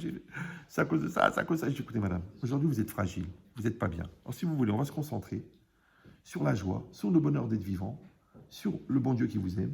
Et quand vous allez être forte, je vais entendre dans votre voix, vous serez forte, je vous dirai, bon, si vous voulez, il faudrait qu'on analyse quand même d'où ça venait tout ça. Bah oui, parce que l'Yitzhara, qu'est-ce qu'il fait? Il te rend inconscient pour que tu fasses des lourdeurs. Et dès que tu es dans la lourdeur, dans l'erreur, dans la touma, dans le chala, d'un seul coup, il t'ouvre les yeux et il dit, regarde ce que tu as fait, mais t'es malade, non, tu peux pas être coupable, tu peux pas être inconsciente avant la faute et culpabiliser après la faute. Parce que quand est-ce que tu évolues? Donc tu vas dire, ok, j'ai fait une grosse bêtise. Ok, je l'ai fait par ignorance, je l'ai fait par négligence, je l'ai fait par touma. Je me suis mis dedans, j'ai pas vu arriver les choses. J'ai vu arriver et j'ai été pervers, je suis rentré dans la poubelle. Je l'ai fait, ok. Mais maintenant, c'est pas le moment maintenant. Maintenant, c'est le moment de rebondir. Maintenant, c'est le moment de bouger. Maintenant, c'est le moment de grandir. Et quand je vais sortir du trou, Là, je vais me demander comment ça se fait que je roulais sans les phares allumés. Comment ça se fait que je ne regarde pas la route? Comment ça se fait que je ne prends pas un GPS? Comment ça se fait que je ne prends pas une bonne voiture? Là, après, je vais réfléchir. Mais d'abord, je sors du trou. Parce que si tu penses ça pendant que tu es dans le trou, jamais tu sors du trou. Comme ça, les gens. Les gens, ils font, ouais, ils se laissent aller, ils n'ont pas le moral, ils traînent. Après, ils rencontrent la personne qui n'est pas la bonne. Et puis après, ils disent, bon, de toute façon, pour l'instant, c'est pas grave. Et puis, il me fait rigoler, et puis il est sympathique. Et puis bon, c'est vrai qu'il n'est pas juif, mais bon, de toute façon, je ne compte pas me marier. Puis après, elle s'habitue. Puis après, elle tombe amoureuse. Puis après, elle fait, comment on fait? Mais alors, comment je vais expliquer à mon père et à ma mère qu'ils vont mourir? Mais rappelle-toi ce principe de la pensée benchetrital.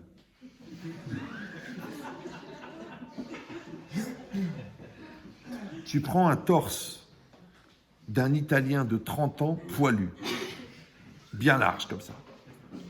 Tu prends un sparadrap de 20 cm de large et de 60 de long et tu le colles sur son torse. Et tu fais bien pénétrer la colle. Et le poil et la colle se mélangent bien. Et bien en fin de compte, c'est que du bonheur. C'est vrai, tu caresses, tu te sens bien. À la limite, ça fait un style. Ça va. Donc quand tu colles le sparadrap, tu te sens bien. Mais le jour où tu vas enlever le sparadrap, tu vas mourir. Tu vas mourir. Donc de là le principe, ne colle jamais un sparadrap que tu sais que tu auras du mal à l'enlever. Surtout quand tu l'épouses. Ça va? C'est pour ça qu'après on dit, est-ce que ça colle entre vous? Sparadrap. Donc si c'est ça, je suis un peu direct, mais si je peux éviter un ou deux mariages mixtes, je sais qu'ils vont dire après, pourquoi vous parlez comme ça? Bah oui, bah on se marie entre nous, bah, tant pis pour vous. Vous en avez 7 milliards, laissez-nous nos 14 millions. Donc si c'est ça, où est-ce qu'il est celui-là?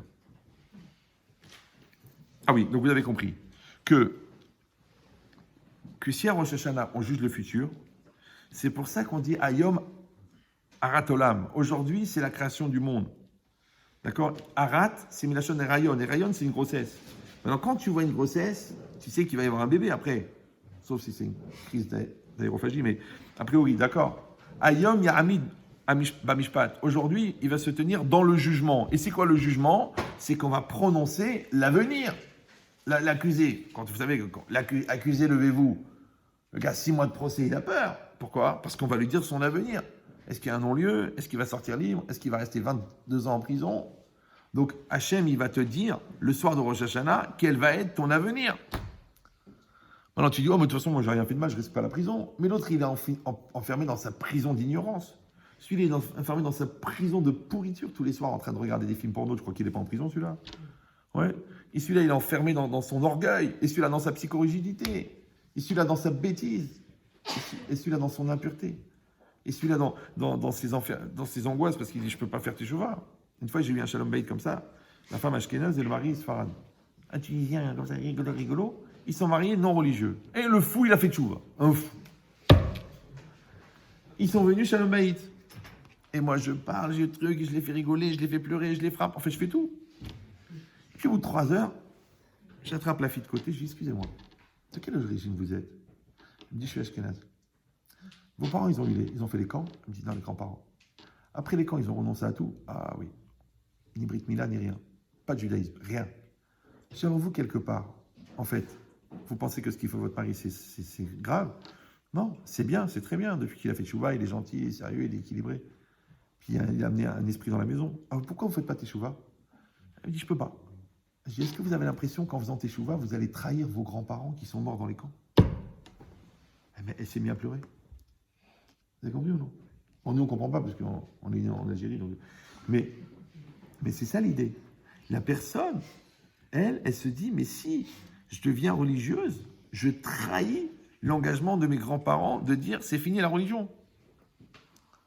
Alors, encore une fois, on ne juge pas. Hein. Les gens qui ont vécu la Shoah, c'est vrai que quelque part, ils n'ont pas eu le Shoah. Mais leurs enfants, leurs petits-enfants, qu'est-ce qu'ils ont à voir avec ça? Donc la personne, en vérité, Elle devrait se dire, ok, il y a des circonstances, il y a des choses, il y a des horreurs. C'est ça qu'on dit à partir d'un certain niveau d'horreur, on ne peut pas réfléchir. Parce que ce n'est pas dans le raisonnement, c'est que de l'émotionnel. Mais à un moment à toi, tu dis quoi? Je vais renoncer. C'est comme si mon grand-père, il a fait un dépôt de bilan, alors moi je ne fais pas de business. C'est comme si ma grand-mère, elle a trompé mon grand-père, alors moi je ne me marie jamais. C'est comme si j'avais un arrière-grand-père pédophile, alors je ne veux pas avoir d'enfant parce que j'ai peur qu'il compte sur un pédophile. Mais toute la vie, c'est ça. Parce que la réussite, c'est le risque de se planter. C'est pour ça qu'il y en a qui gagnent 100 millions d'euros, il y en a qui gagnent 374 euros au RSA, parce qu'ils ne risquent pas de se planter. Mais toi, tu dis, mais je voudrais gagner du fric. Tu dis, va prendre des risques, mouille-toi. Tu dis, ah non, et si je me plante? Ben non, tu ne peux pas gagner. Pareil dans la Torah, qui prend 15 ans de sa vie pour étudier la Torah. Et s'il est nul? Et s'il sort un bébé? C'est un risque. Peut-être qu'il va sortir un grand chacham. C'est comme ça. C'est pareil, le gars il fait une grande famille. Tu dis, ah, tu sais, les grandes familles c'est compliqué, hein, c'est difficile, c'est les enfants, la parnassa, le truc, l'université, les nerfs, l'assimilation. Ok, alors il en fait deux, il en fait un. Après il prend un chien, une perruche. Tiens, on l'a appelé Israq. C'est une perruche. Oh, mais tu sais, hein, peut-être c'est une réincarnation. Déjà que toi, tu es une réincarnation de crapaud, d'accord? Non, tu fais des enfants. Ah, mais c'est risqué. C'est ça la vie. Après, quand tu es assis à table avec tous tes enfants et tes petits-enfants, ah, tu dis, quel bonheur, quelle joie. Alors que l'autre qui est tranquille, il a un enfant, il a 360 comptes en banque, 22 appartements et 4 immeubles à Monaco. Il est bien, il est content. Ah, il dit, ah, tu sais, alors, il montrait les photos. Il dit, regarde, ça c'est l'appartement de Monaco. Et ça c'est mon cercueil. Il est beau, hein. J'ai commandé un truc. Oh, toit ouvrant, téléphone intégré, cuir de nubuck. Ah, il m'a été recommandé par un vendeur. Il m'a dit, celui-là, c'est du nubucknal. D'accord. Donc ça veut dire quoi? Ça veut dire que on doit savoir qu'est-ce qui est important dans la vie. Ouais. Maintenant, pour savoir ce qui est important, il faut que tu arrives à voir les choses beklaliout. Il faut que tu prennes du recul. Il faut que tu comprennes que tant que tu ne t'es pas donné les moyens d'être libre, bah, tu n'es pas libre. Que quand tu ne t'es pas donné les moyens d'être sage, bah, tu n'es pas sage. Maintenant, tu vas dire, oui, mais c'est un point de vue. Mais non, c'est quand est-ce que la vie, elle va commencer? Vous me suivez ou non? Moi, toujours, les jeunes, quand je les vois, je dis, écoute-moi bien. Ou tu vas te déchirer dans le business, ou tu vas te déchirer dans la Torah. Mais ne sois pas moyen. Ne sois pas nul. Les gens, ils se contentent. C'est mieux que rien, c'est mieux que rien. Mais mesquine, c'est pas une vie, mesquine. D'abord, tu n'as même pas d'estime de toi, tu n'as pas de projet, tu n'as rien, tu n'as pas d'énergie, tu n'as rien. Va déchirer le business, va déchirer la médecine, va trouver un vaccin pour le khlala. Vas-y, va. Vas-y, lève-toi le matin comme une flèche, une fusée. C'est pas que tu dis, hop, hop, hop. Tu te brosses les dents, et tu t'interpelles, et tu t'interroges, et tu te demandes,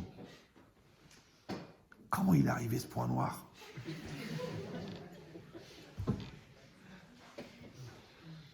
C'est peut-être toi le point noir de la vie de ta femme. Tiens, elle va s'en débarrasser. Non, il faut de l'ambition. Et l'ambition, elle est toujours dans la spiritualité. Toujours. Comme dans n'importe quel domaine. Tu as un problème avec ton mari, qu'est-ce que tu fais? Tu commences à discuter, ta sœur, ta mère, ta race, ta truc. Tu dis, mon amour, il n'y a pas de solidarité entre nous. C'est de la clalioute, ça. Il n'y a pas de communication. C'est de la généralité. Maintenant, dans le détail, on va commencer à parler, les mots qu'on emploie, le ton, les nerfs, les stress, les malaises, les crises, les gros mots. Ça, c'est le détail. Mais d'abord, ça part d'une généralité.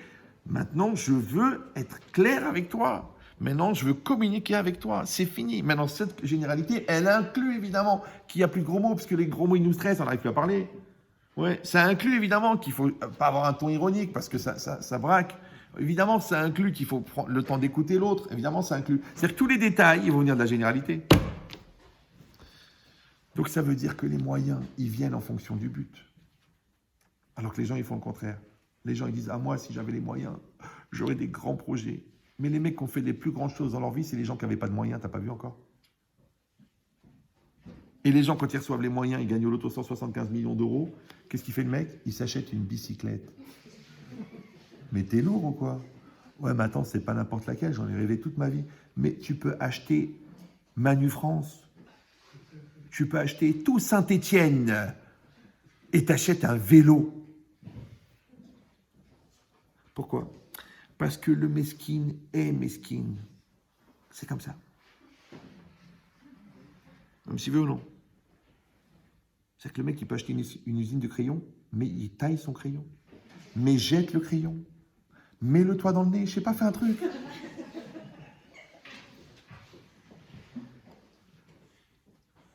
Maintenant, voir les choses en grand, c'est prendre du recul. Maintenant, si tu recules, tu vois la situation. Si tu recules, tu vois la planète. Si tu recules, tu vois l'univers. Et après, tu te retournes et tu as Dieu à côté de toi.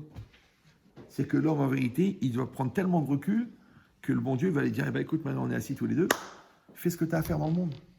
Donc la Torah, elle va te donner les clés pour pouvoir appliquer l'immensité de tes capacités dans tous les domaines, encore une fois, puisque le logiciel qui gère la redistribution des énergies qui crée la réalité physique du monde, c'est la Torah.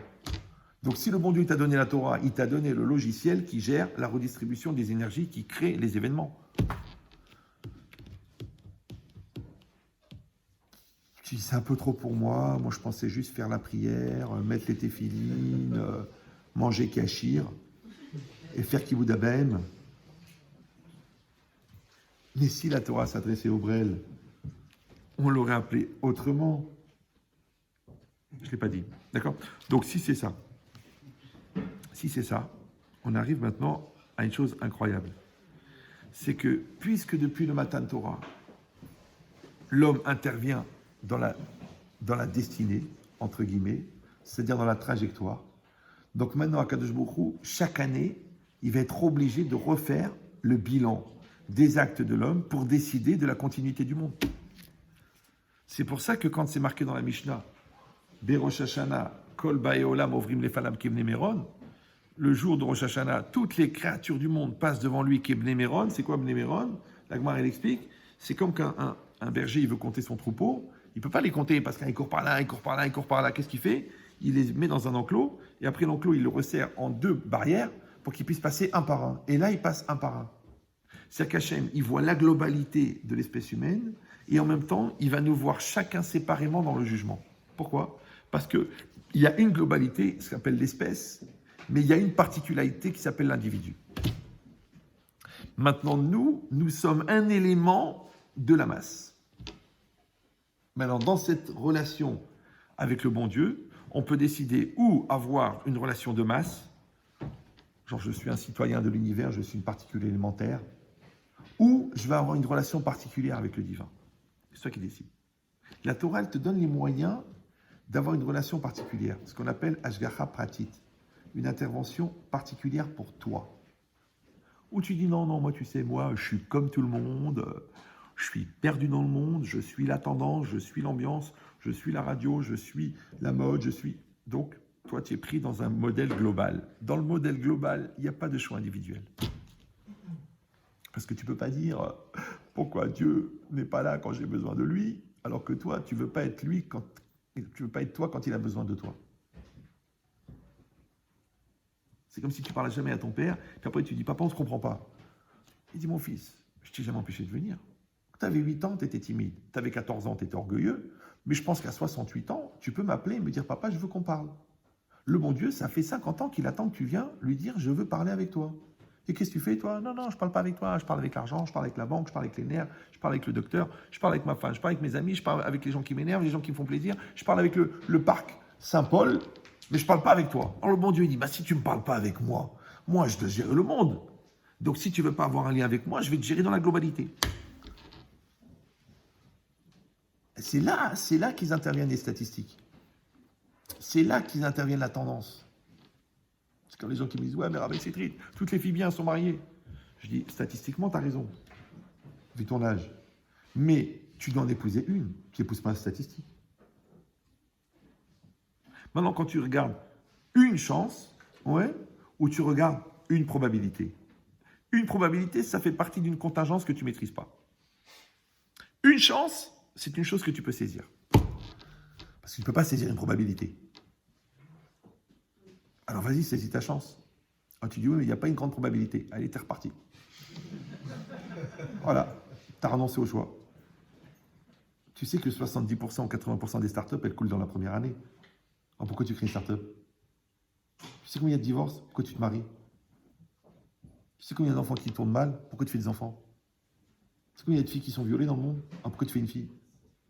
Tu dis, mais attends, attendez, c'est décourageant ce que vous dites. Eh bien, bienvenue dans le monde. Non, tu dis, malgré toute cette merveilleuse histoire, je vais faire des enfants, je vais me marier, je vais assumer, je vais jouer mon rôle. Et je vais être un bon juif. Ah, mais ça, il y a beaucoup d'antisémitisme, genre, il y a des trucs, et ça parle dans la rue. Moi, je dis la vérité. Hein. Je souhaite que ça continue. Mais depuis plus de 30, 35, 40, peut-être 40, 42 ans que j'ai cette tronche, je veux dire, il n'y a pas vraiment de possibilité de se tromper. D'accord? Vous êtes mormon? Non. Eh bien, Baruch Hashem, que Dieu fasse. J'ai jamais entendu un vrai sale juif, le vrai comme ça. C'est le baveux, celui qui fait de Le Pen, le Jean-Marie, d'accord? Jamais. Pourtant, je peux vous dire que j'ai visité plus de villes que vous. J'ai été dans plus d'endroits, à des heures incroyables, dans des quartiers des fois limites, et j'ai jamais entendu. Maintenant, les gens ils sont surpris, les gens ils vous regardent, les gens ils se demandent, les gens ils s'interrogent, les gens ils s'interpellent, les gens ils... C'est vrai que tu as une tête bizarre, ouais, parce que tu as un sale juif, oh Hachem, ça se voit, ouais. Mais la haine, je n'ai pas vu. Pourquoi?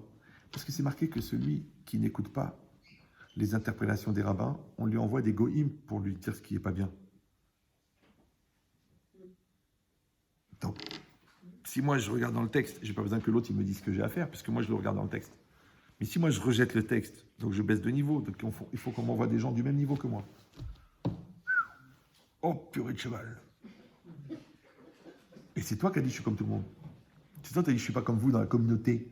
C'est toi qui as dit moi je veux pas être intégré, moi je veux pas être, je veux pas être typé. Tu veux pas, tu n'es pas typé, tu es tout le monde. Mais tout le monde c'est personne.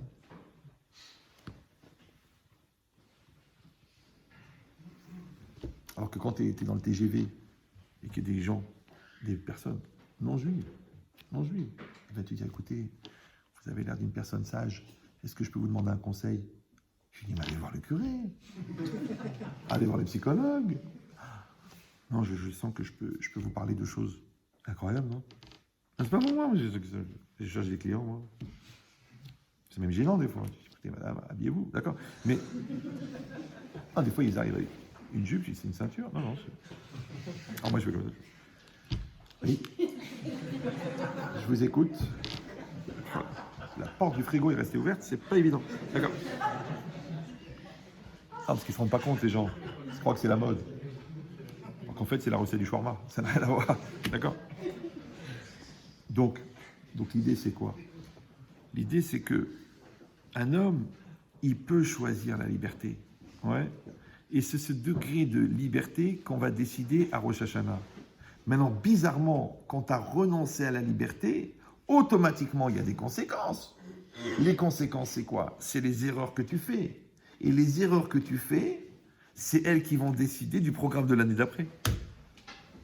C'est ce qu'il dit le Tosfot Harosh dans Rosh Hashanah, là-bas. Taftet Zayin Amoud Bet, pour ceux qui veulent aller vérifier. C'est qu'en fonction des fautes de l'année dernière, on va te fixer les punitions de l'année prochaine. Mais en vérité, ce n'est pas un principe de punition ou pas punition. C'est comme si à l'école, tu ne fous rien. D'accord? Tu ne fous rien à l'école. Et après, tu redoubles. Qu'est-ce que tu vas faire en redoublement? Tu vas faire les exercices pour combler les lacunes que tu as créées par ta glande de l'année d'avant. Et toute la vie, c'est ça. Toute la vie, c'est ça. Si tu n'as pas mis en place la communication, hop, automatiquement, tu vas chez un psychologue de couple ou un rabbin, on te dit maintenant, travaille la communication, qui ne sont que les lacunes de ce que tu n'as pas fait. Si tu n'as pas mis en place la confiance, maintenant, tu vas être obligé de travailler la confiance. Si toi, tu as fait des business sans faire de compta, tu as fait un dépôt de bilan ou une escroquerie organisée, maintenant, qu'est-ce que tu fais en prison? Tu apprends la compta. Bienvenue au club, tu deviens intelligent. Ouais. Si tu t'es associé avec des gens tordus, maintenant tu dis j'ai compris la leçon. Donc c'est quoi comprendre la leçon? C'est que dans la prochaine société, tu ne vas pas refaire les mêmes erreurs. Donc la société d'avant, c'est l'année d'avant. La société d'après, c'est l'année d'après. Au milieu, il y a quoi? Il y a le bilan. Donc Rosh Hashanah, c'est le bilan de l'année prochaine pour préparer l'année d'après. Excusez-moi, c'est le bilan de l'année dernière pour préparer l'année d'après. Ça veut dire, tu dis, alors à ce moment-là, on parle du passé. Mais non, on parle du présent et on parle du futur. Mais comme on ne peut pas fixer ton futur, si ce n'est en fonction de ton présent, et que ton présent, il est le fruit de ton passé, d'accord? Donc, tu es obligé d'analyser ton passé pour comprendre ton présent, pour mettre en place ton futur. Comment ça s'appelle ça en français? Le jugement. C'est ça, Yamadine. Mais puisqu'on a dit que tout démarre de la spiritualité, on a dit en profane, tout démarre de la théorie. D'accord? Donc, le jour de Rosh Hashanah, qui va être, en fin de compte, la spiritualité de ton année, comme il y a la Neshama et le corps. La Neshama, c'est elle qui va donner la vie au corps. Maintenant, la Neshama, elle est entièrement spirituelle. C'est pour ça qu'on dit que dans la semaine, le Shabbat, c'est la Neshama de la semaine. Donc, les 6 jours, c'est le corps de la semaine. Et la Neshama, c'est le Shabbat. Le Shabbat, c'est la Neshama de la semaine. C'est comme nous deux. Toi et moi, on est 2 corps. Toi et moi, on est de l'argent. On est des maisons, on est des enfants. Mais la Neshama de notre couple, c'est quoi? C'est notre amour, c'est notre effort, c'est notre solidarité, c'est notre communication. C'est ça notre Neshama. Maintenant, si Chas v'Shalom, dans le couple, il n'y a plus d'amour et de confiance, qu'est-ce qu'on a à faire qu'il y ait des gosses? Qu'est-ce que ça peut faire que tu aies une belle maison à 800 000 euros avec 16 chambres? Et alors, comme ça, tu dors chaque nuit dans une chambre? Non, parce qu'il manque le principal. Donc, Rosh Hashanah, c'est la Neshama de l'année. Donc, puisque c'est la Neshama de l'année, on ne va pas s'occuper des bêtises ce jour-là. On ne va faire que de l'essentiel. Or, si tu regardes les lois de Rosh Hashanah, toute la journée, on fait ce qu'on fait toute l'année. On se lève le matin, on fait les tilates, on s'habille avec pudeur dans la salle de bain. Pas la peine d'aller dans toute la maison chercher ton soutien-gorge, chérie. Tu t'habilles dans la salle de bain. Ah, mais je ne suis pas religieuse. Ok, mais il y a des mezuzot. D'accord. Après, on fait ses brachot comme il faut, avec la kavana. Après, on sort dans la rue, on garde sa tête. On fait attention de ne pas aller à la récolte des jupes et des mini-jupes et des décolletés. On arrive à la synagogue. On met le talit avec la kavana, on fait les mizmorim avec enthousiasme, on fait le yotzer en se préparant à recevoir le joug divin, on fait le schéma, on reçoit le joug divin, après on fait le yotzer pour se préparer à la Géoula, et on se lance dans la Hamida comme un Kohen Gadol qui doit offrir 19 korbanot, et chaque bracha c'est un korban, Baruch Ata Hashem. Ouais, donc on va dire ça avec les kavanot, avec la pureté, avec la dvekout, avec le lien avec Hashem. Après, on finit la mida, on écoute la chazara mot à mot. Le Harizal, il dit que la chazara, c'est plus important. La répétition, c'est plus important que la mida. On répète, on écoute mot à mot. On dit Baruch Hu Baruch Shemo, Amen. On ne va pas parler avec son copain, c'est pas le moment. On a le temps de parler. Tu parles maintenant. Les gens qui ne parlent que pendant la chazara et que pendant Kaddish. C'est spécialiste, je veux dire. En fait, ils croient qu'ils font ce qu'ils veulent parce qu'ils sont pas religieux. Mais non, c'est-à-dire qu'ils sont tellement manipulés par leur Yetzirara qu'ils ne font que des avérances. S'ils faisaient les deux, tu dis, bon, les pauvres, ils ont le choix. Non, ils n'ont pas le choix, c'est des espèces de robots. Ouais, des robots brefs, ça s'appelle, d'accord? Donc, après, il finit la Mida. Après, il écoute la Kriyat Torah. Il monte à la Torah. Il fait un don. Il redescend. Il écoute le Kaddish. Il écoute Ashrei. Après, il fait le Moussaf. Après... Il sort de là-bas, il rentre chez lui. Bon, Hachem, sa famille, elle est là, tout le monde est en bonne santé. Il fait les brachot, le moti comme il faut. Ouais. Il prononce la bracha, comme avec la kavana. Il mange dans la joie, dans la paix, pas dans la hamma. Ouais, il dit des livrets Torah, il parle avec ses enfants. Il leur dit combien il les aime. Il a des sourires complices avec sa femme. Après, il fait un Berkat Amazon, un vrai Berkat Amazon. C'est pas qu'il débarrasse la table. Zanotanu, Veta, Olam, Kolo, Betovo, Bechel, Resed, Rachamim. Rendez la comme ça. Vous ne pouvez pas aider votre mère, vous ne voyez pas qu'elle est fatiguée, non? Il croit qu'il fait le berkat. En fait, il débarrasse la table. Après l'après-midi, il étudie un peu la Torah. C'est pas qu'il est en train de faire les fouilles. Genre, Indiana Jones, il espère trouver le... Arrête! Tu te concentres sur ton étude. Qu'est-ce que tu vas trouver là-bas? D'accord? Donc, après, tu te lèves, tu vas à Mincha, et pareil, à Odon Kolo, tu fais la prière comme il faut, et après tu fais Arvit. En fin de compte, à Rosh Hashanah, tu as vécu une journée comme tous les jours. Oh, monsieur, non. Il y a le chauffard. Mais même le chauffard, il sert à quoi? Il sert à annoncer le début du jugement, et il sert que tu vas te concentrer encore plus sur la Teshuvah, parce que tu tu imagines le son, d'accord? Et le son, il rentre par un petit trou, il sort par un gros. Comme la teshuva, elle vient d'une petite impulsion et après elle va en grandissant. Et la tekia, c'est que tu te lances dans la teshuva. Après la terroir, c'est que tu prends conscience, ouais, que tu as fait des bêtises. Alors tu commences à sangloter. Après les jvarim, c'est les petites. C'est parce que tu es cassé, parce que tu te dis, mais moi, mes parents, ils avaient confiance en moi. Hachem, il m'a donné la vie, il m'a donné la santé, la parnassa, il m'a donné la Torah, et moi, j'ai fait des avérotes pourris. Et après, tu te reprends en main, et tu reprends dans la teshuva avec force, et c'est la tekia encore. C'est ça, tekia, terroir, jvarim, tkia. C'est à ça que tu penses. Qu'est-ce que tu fais, toi? Tu écoutes la musique? Tu dis, on dirait du Gershwin. Mais non, c'est pas du Gershwin, c'est la tkia de chauffard. C'est beau, Gershwin, on n'a rien contre. Mais c'est pas le moment. Donc ça veut dire quoi? Ça veut dire que toute la journée, en fin de compte, on va être dans une proximité avec Hachem. Et bien cette proximité avec Hachem, cette proximité avec la mitzvah, cette proximité avec la halacha, écoutez bien ce que je vous dis, c'est ça le jugement. C'est ça le jugement. Les gens, ils croient genre je prie, et à part ça, le bon Dieu me juge. Mais non. Tu te juges toi-même en fonction de ton comportement. Pourquoi? Parce que vous savez que le Yetzer Hara, il vient à Rosh Hashanah pour accuser les bénis Israël. Toute l'année, il t'a proposé la faute, il t'a incité intérieurement à la faire, et il t'a accusé devant Dieu de l'avoir fait. Donc il vient avec un dossier SACOM, c'est un peu comme Exacontas, d'accord? Il a tes 312 millions d'avérotes, ils sont là, ils sont prêtes. Tout est noté, les heures, les minutes, les secondes, la date, le lieu, tout. Il est là, c'est le procureur, il y a Hachem, le juge, et toi, tu y arrives. Hachem ou à Elohim. Si tu viens comme un baha, le Satan, il se frotte les mains, il dit celui-là, si Dieu veut, il finit pas l'année. D'accord?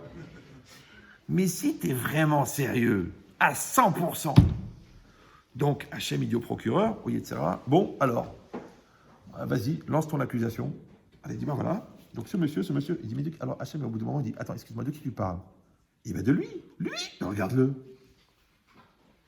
C'est vrai que là, j'ai du mal.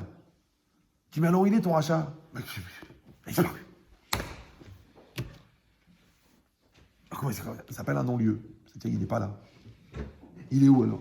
Je sais pas, il a disparu. Je sais ce que vous allez me dire. Alors, c'est trop pratique. Toute l'année, tu fais la teuf. Toute la nuit, tu deviens un élève du Rav Israël Guetta, le Rav de Ibiza. Et à Rosh Hashanah, tu deviens le tzaddik, tu t'achètes la jupe longue, tu achètes une grosse kippa, tu t'achètes un costume, une chemise blanche, et tu t'entraînes la veille, au Hashem, an Hashem, au Hashem, au Hashem, au Hashem. Après, tes copains, ils te croisent dans la rue. William, Mordechai, Mechila, Slicha, salut Christine, Mechila. Tu peux pas. Tu peux pas jouer un rôle pendant 24 heures ou 48 heures et redevenir le tordu le lendemain. Donc, comme il reste 7 minutes, donc je ne veux même pas regarder la suite du cours parce qu'elle va me déprimer. Laisse tomber. Je vais vous donner parce qu'il faut que vous partiez clair. Des fois, c'est plus dur de savoir ce qu'il ne faut pas dire que ce qu'il faut dire. Bon. Donc, l'idée, c'est ça.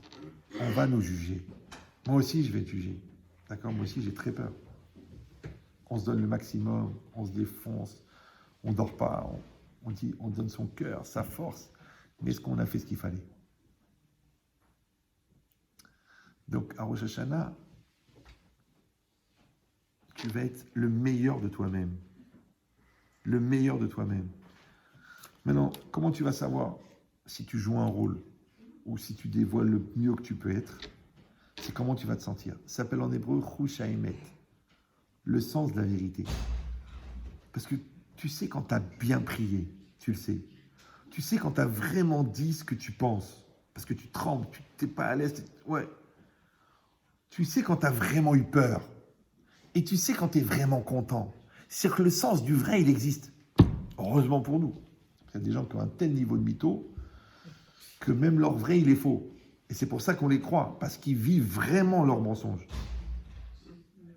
Mais si vous n'avez pas atteint cette maladie encore, et que votre taux de foutage de gueule n'est pas supérieur à votre degré de sincérité, et vous dites aujourd'hui, je vais pas faire de la shonara, 48 heures, et je vais bien faire le Kriyat Shema, 248 mots, et je vais bien être concentré dans la mida. C'est pas évident, parce que la mida, tu la connais, et puis tu dis les mots par cœur, et tu continues. Moi, je regrette, je me rappelle au Tournelle, je sais pas, j'avais 13 ans, j'étais en haut. Je mettais 1h30 pour faire la mida. Je ne savais pas bien lire. Et je regrette cette prière-là. J'avais des crampes dans les jambes tellement j'étais... Parce que 1h30 comme ça sans bouger, avec la sueur qui coule.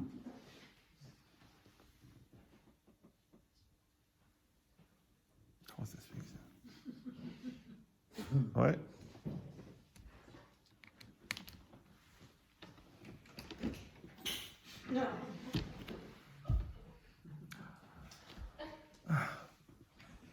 Et si on écrivait incompétent en 3 mots?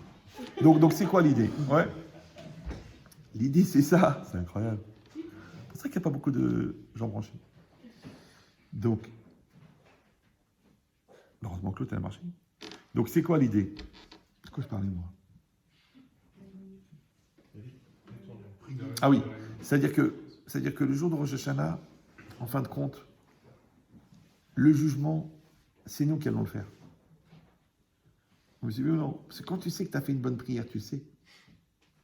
Maintenant, puisque nous, on va surprendre le gars en nous qui toute l'année nous dit t'es pas capable, t'es nul, de toute façon t'es pas religieux, t'es traditionnaliste, faut pas exagérer non plus, et puis ces extrémistes, ces ultra-orthodoxes.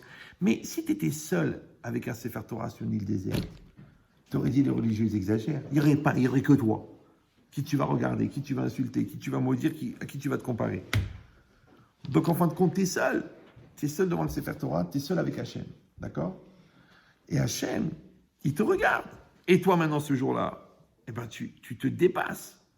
Maintenant, c'est marqué que quand les bénis Israël sonnent le chauffard, c'est mébalbel le Satan. Ça embrouille le Satan. C'est-à-dire que le Satan, il est venu pour nous accuser.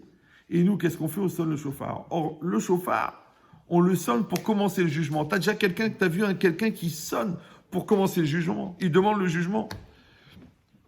Alors, à Mavdil, c'est comme si quelqu'un, il sait que sa fille, elle a une grave maladie. Et il sait que ce médecin, il est ultra compétent.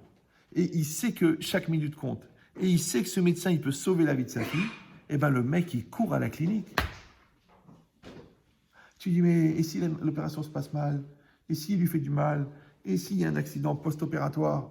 Il a confiance. Si nous, on a confiance en Dieu, qui veut que notre bien, eh ben, on va courir pour aller demander le jugement. Pourquoi? Parce que le jugement, chez les bébés, s'appelle la punition. Mais chez les gens intelligents, ça s'appelle le niveau de maturité qu'il faut pour assumer ses lacunes, pour pouvoir les combler et devenir meilleur. Et comme Dieu, il est entièrement tourné vers l'avenir, mais qu'il va t'aider dans l'avenir. Mais pour qu'il t'aide dans l'avenir, il faut que tu aies quelque chose à lui proposer. Si tu as à lui proposer de rester le même brel que l'année dernière, dis pourquoi je vais lui donner 1 an de plus, il ne sert à rien. Mais si tu dis cette année, je vais être quelqu'un d'autre, et voilà ce que je veux, voilà ce que je veux, voilà ce que je veux, on dit, ah ben, tu sais, c'est des paroles tout ça. Comme disait Dalida. Elle en est morte d'ailleurs. Paroles. Alors le bon Dieu, il ne veut pas des paroles, il veut des actes. Eh bien, là, tu es dans l'acte, là. Là, il te voit faire le Birkat Amazon. Il te voit faire ce que tu es censé faire tous les jours. Il te voit.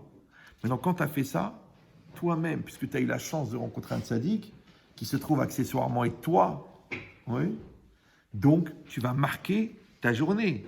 Tu vas marquer ta personne. Tu vas marquer ton année.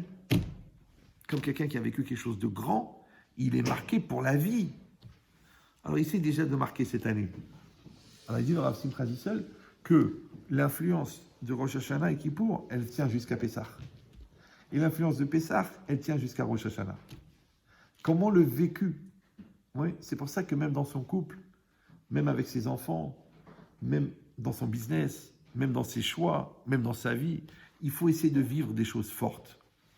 Parce que les gens ils disent, bah tu sais, c'est la routine, bonjour, au revoir et tout. Pourquoi? Parce que le but de la vie, c'est de vivre quelque chose de fort. C'est comme ça que le Yetzirah, il attrape les gens. Parce que le gars, il n'a pas mis de la force dans la conviction de son amour. La femme, elle a trompé pour un substitut d'amour avec le voisin. Les 3/4 des femmes qui trompent leur mari, c'est pas pour le vice, hein. C'est juste pour avoir de la tendresse. D'accord? Celui-là, au lieu de travailler 30 ans pour être milliardaire, il a voulu faire un coup en un quart d'heure. Ça s'appelle un braquage. C'est vrai qu'il a gagné 30 ans de loyer gratuit à la santé. D'accord? Mais c'est dommage parce qu'il n'a pas compris qu'il fallait donner du temps, il fallait faire les choses dans le temps. C'est pareil. Tu fais des études, non, t'es pressé de gagner du fric, t'es pressé de gagner du fric, t'es pressé de gagner du fric. Mais réfléchis, Baba. Même si tu es un bon vendeur, mais que tu n'as pas la gestion, ça va aller pour tenir ton petit truc de vente. Mais quand le jour où tu vas avoir 14 magasins, tu vas devenir cinglé parce qu'il va te manquer quoi? La gestion, c'est exactement pareil. Tu as besoin de la théorie, tu as besoin de la Torah, tu as besoin de la connaissance, tu as besoin du recul, tu as besoin de la maturité pour que ta vie elle s'inscrive dans une trame qui est forte et claire dans ta tête. Maintenant, cette clarté-là, tu la mesures à Rosh Hashanah. Parce que là, tu es face à toi-même, tu sais très bien ce que tu fais, tu sais très bien ce que tu vis, tu fais très bien ce que tu ressens. Maintenant, si tu ressens que tu as dépassé ta bêtise, et tu as dépassé ton ignorance, et tu as dépassé le regard de l'autre, et que tu as vraiment vécu ton Kriyat Shema, et tu as vraiment vécu ta Hamida, qui sont le but de ta vie, ouais, eh bien en français, on appelle ça en français, tu te sens vivant. Vous savez, les goïms, ils ont besoin de se sortir vivants. Alors, ils vont faire la transatlantique à la nage. On n'a jamais retrouvé le corps. L'autre, il va faire la traversée de la cordillère des Andes en VTT en marche arrière. L'autre, il fait du saut élastique sans élastique. Il ne va pas se sentir vivant longtemps, mais il s'est senti vivant. Pendant une seconde, il s'est senti vivant. Il va prendre des cachets bleus, des cachets rouges, il va faire des mélanges, parce qu'il va se sentir vivant. Mais tout ça, c'est des substituts de vie. La preuve, c'est qu'après, tu te réveilles. Tu te dis, mince, il manque un truc. C'était le cachet de trop. Si tu veux trouver la vérité, il faut le cacher. Le cacher, c'est ce qui est caché. C'est la spiritualité qui est cachée. C'est ce qui est difficile parce qu'il faut se battre pour l'obtenir, caché en hébreu. Mais toi, qu'est-ce que tu fais? Tu prends un cachet pour éviter de subir ce qui est caché. C'est pour ça qu'il te faut un autre cachet pour cacher ce que tu as évité parce que c'est caché. Alors arrête les cachets. Bats-toi, lève-toi, prends-toi en main. Tu vas tomber, tu vas te relever, tu vas le faire. Mais ça, cette énergie-là, tu la trouves dans le jugement. Tu la trouves à Rosh Hashanah. C'est pour ça que c'est marqué que le Tour, il dit que comment ça se fait qu'à Rosh Hashanah, on se coiffe, on s'habille, on se rase, on se parfume, on s'habille bien, on fait des bons repas. Dis-moi, c'est le jour du jugement. Il répond pourquoi? Il dit parce que Israël Yodim Sheya, c'est la Emnes, Nissim. Les Bnei Israël savent qu'Hachem va leur faire des miracles. Il dit le Rav de Brisk. Il dit pourquoi il a pris ce langage? Ils savent qu'Hachem va leur faire des miracles. Il dit c'est parce qu'ils ont compris que la Teshuvah, c'est un miracle, c'est pour ça qu'ils vont tranquilles. Un petit peu, non? Parce que celui qui croit en miracle sans maturité s'appelle un écervelé, un illuminé. Mais celui qui est sûr, qui sait qu'il va avoir un miracle, pourquoi? Parce qu'il sait qu'il va le provoquer, le miracle. Alors, je vous ai expliqué déjà plusieurs fois que chez nous, le surnaturel, c'est pas de marcher sur l'eau. Il y en a qui ont essayé, ils ont eu des problèmes, d'accord? C'est pas de marcher au plafond, c'est pas de faire parler des morts. Non, le surnaturel, c'est quand tu as une grosse colère et tu la maîtrises. Ça, c'est surnaturel. Un vrai radin, la barre de fer, qui fait un don généreux. Ouais, le vrai orgueilleux qui se casse pour apprendre plutôt que d'imposer ce qu'il sait. Ça, c'est surnaturel. Maintenant, quand tu es dans cette dimension surnaturelle, tu le sais que tu as dépassé ta nature. Donc, tu sais que tu as cassé le naturel. Donc, tu sais que tu as provoqué un miracle. Celui qui a provoqué un miracle, il sait qu'il va avoir un miracle. Maintenant, la tchouva, c'est un miracle. Parce que la nature de l'homme, c'est de suivre son Yetzirah, c'est suivre le regard de l'autre. Donc, celui que Béhémet, il fait tchouva, celui que Béhémet, ce jour-là, il prend sur lui le joug divin, il le sent. Tu sens que tu as fait un Kriyat Shema comme il faut. Tu le vois quand même, non? Tu sens que tu as fait une Amida de malade, mais tu as fait l'Amida du Harizal. Mais comment tu as fait? Toi, que toute l'année, tu n'arrives pas à se concentrer, tu as la tête ailleurs, tu penses à ton scooter. Et là, tu as bien fait. Ouais. Eh bien, ce que tu as fait, c'est sur ça qu'on va te juger. Pourquoi? Pas parce que tu as joué un rôle pendant 24 heures. Parce que tu as démontré que le meilleur, il est en toi. Et le voilà, tu l'as vécu. D'accord? Eh bien, c'est ça le jugement. Donc, tu as compris que le jugement, c'est sur la personne que tu deviens à ce moment-là. Et dès que tu deviens la personne que tu deviens, ben c'est en ça que tu es jugé. Et c'est en ça que tu vas déterminer, qu'on va déterminer tous les moyens dont tu auras besoin toute l'année. Donc, effectivement, quand tu es dans un devenir spirituel, on te dit, bah, il a besoin d'une parnassa, celui-là. Donc, on va fixer la parnassa. Après, il dit, mais il est tellement occupé, il va falloir qu'il ait la santé, parce que s'il passe 6 mois au lit, il ne peut pas faire les mitzvot. Donc, il lui faut la santé. Après, il dit, il faut qu'il soit une femme gentille. Donc, il faut qu'il ait shalom bayit. Ah, il faut qu'il ait des enfants qui soient autonomes, parce que sinon, il passe sa journée dans les hôpitaux psychiatriques, il ne pourra pas. Donc, il faut qu'on lui envoie de l'aide dans l'éducation. Après, il faut qu'il rencontre les bonnes opportunités. C'est pas que tu fais 19 000 clients, il y en a 2 qui signent. Il faut que tu fasses 4 clients et 4 qui signent. Ok, on s'occupe de toi. Ah, il est chanceux, ah, il est rigolo, ah, il truc. Parce qu'il a autre chose à faire, le mec. Il a encore 24 dapim de Gemara à rattraper. Tu vas passer sa journée à appeler des mecs qui lui répondent non. Donc, en fin de compte, toute ta matérialité de l'année, elle va être déterminée selon ta spiritualité de ce jour-là. Donc, c'est dommage de passer 24 heures à dire à Dieu, je voudrais une véranda. Alors qu'il pouvait te rendre Rabbi Shimon Bar Yochai. Il pouvait te rendre la Chavruta de Rabbi Meir Balanes. Il pouvait te rendre Rosh Yeshivat Ponyovitch. Il pouvait te rendre président de premier ministre en Israël. Et tu serais béni sans prendre de gants. D'accord? Et toi, qu'est-ce que tu as fait? Tu as prié pour avoir une véranda. Hachem fasse qu'on ait une véranda. Même il ne comprend même pas, il demande à l'ange de la mort, c'est quoi une véranda? Il dit, il veut un truc en verre pour le mettre dedans. On va le faire revenir dans un aquarium. Comme ça, il aura une véranda toute l'année. Voilà. Shana Tova, que du bonheur, de la joie, de la réussite. Je reprends, pour les gens qui n'étaient pas là au début, que le cours, si Dieu veut, ça sera le 29 octobre. Maintenant encore, regardez sur les agendas, regardez sur Facebook, il y aura des cours sur Kippour, sur Sukkot. On va demander que le cours soit dédié pour Sarah, Chaya Bat Sarah. Qu'Hachem vous donne une réfoua chez les mains. Et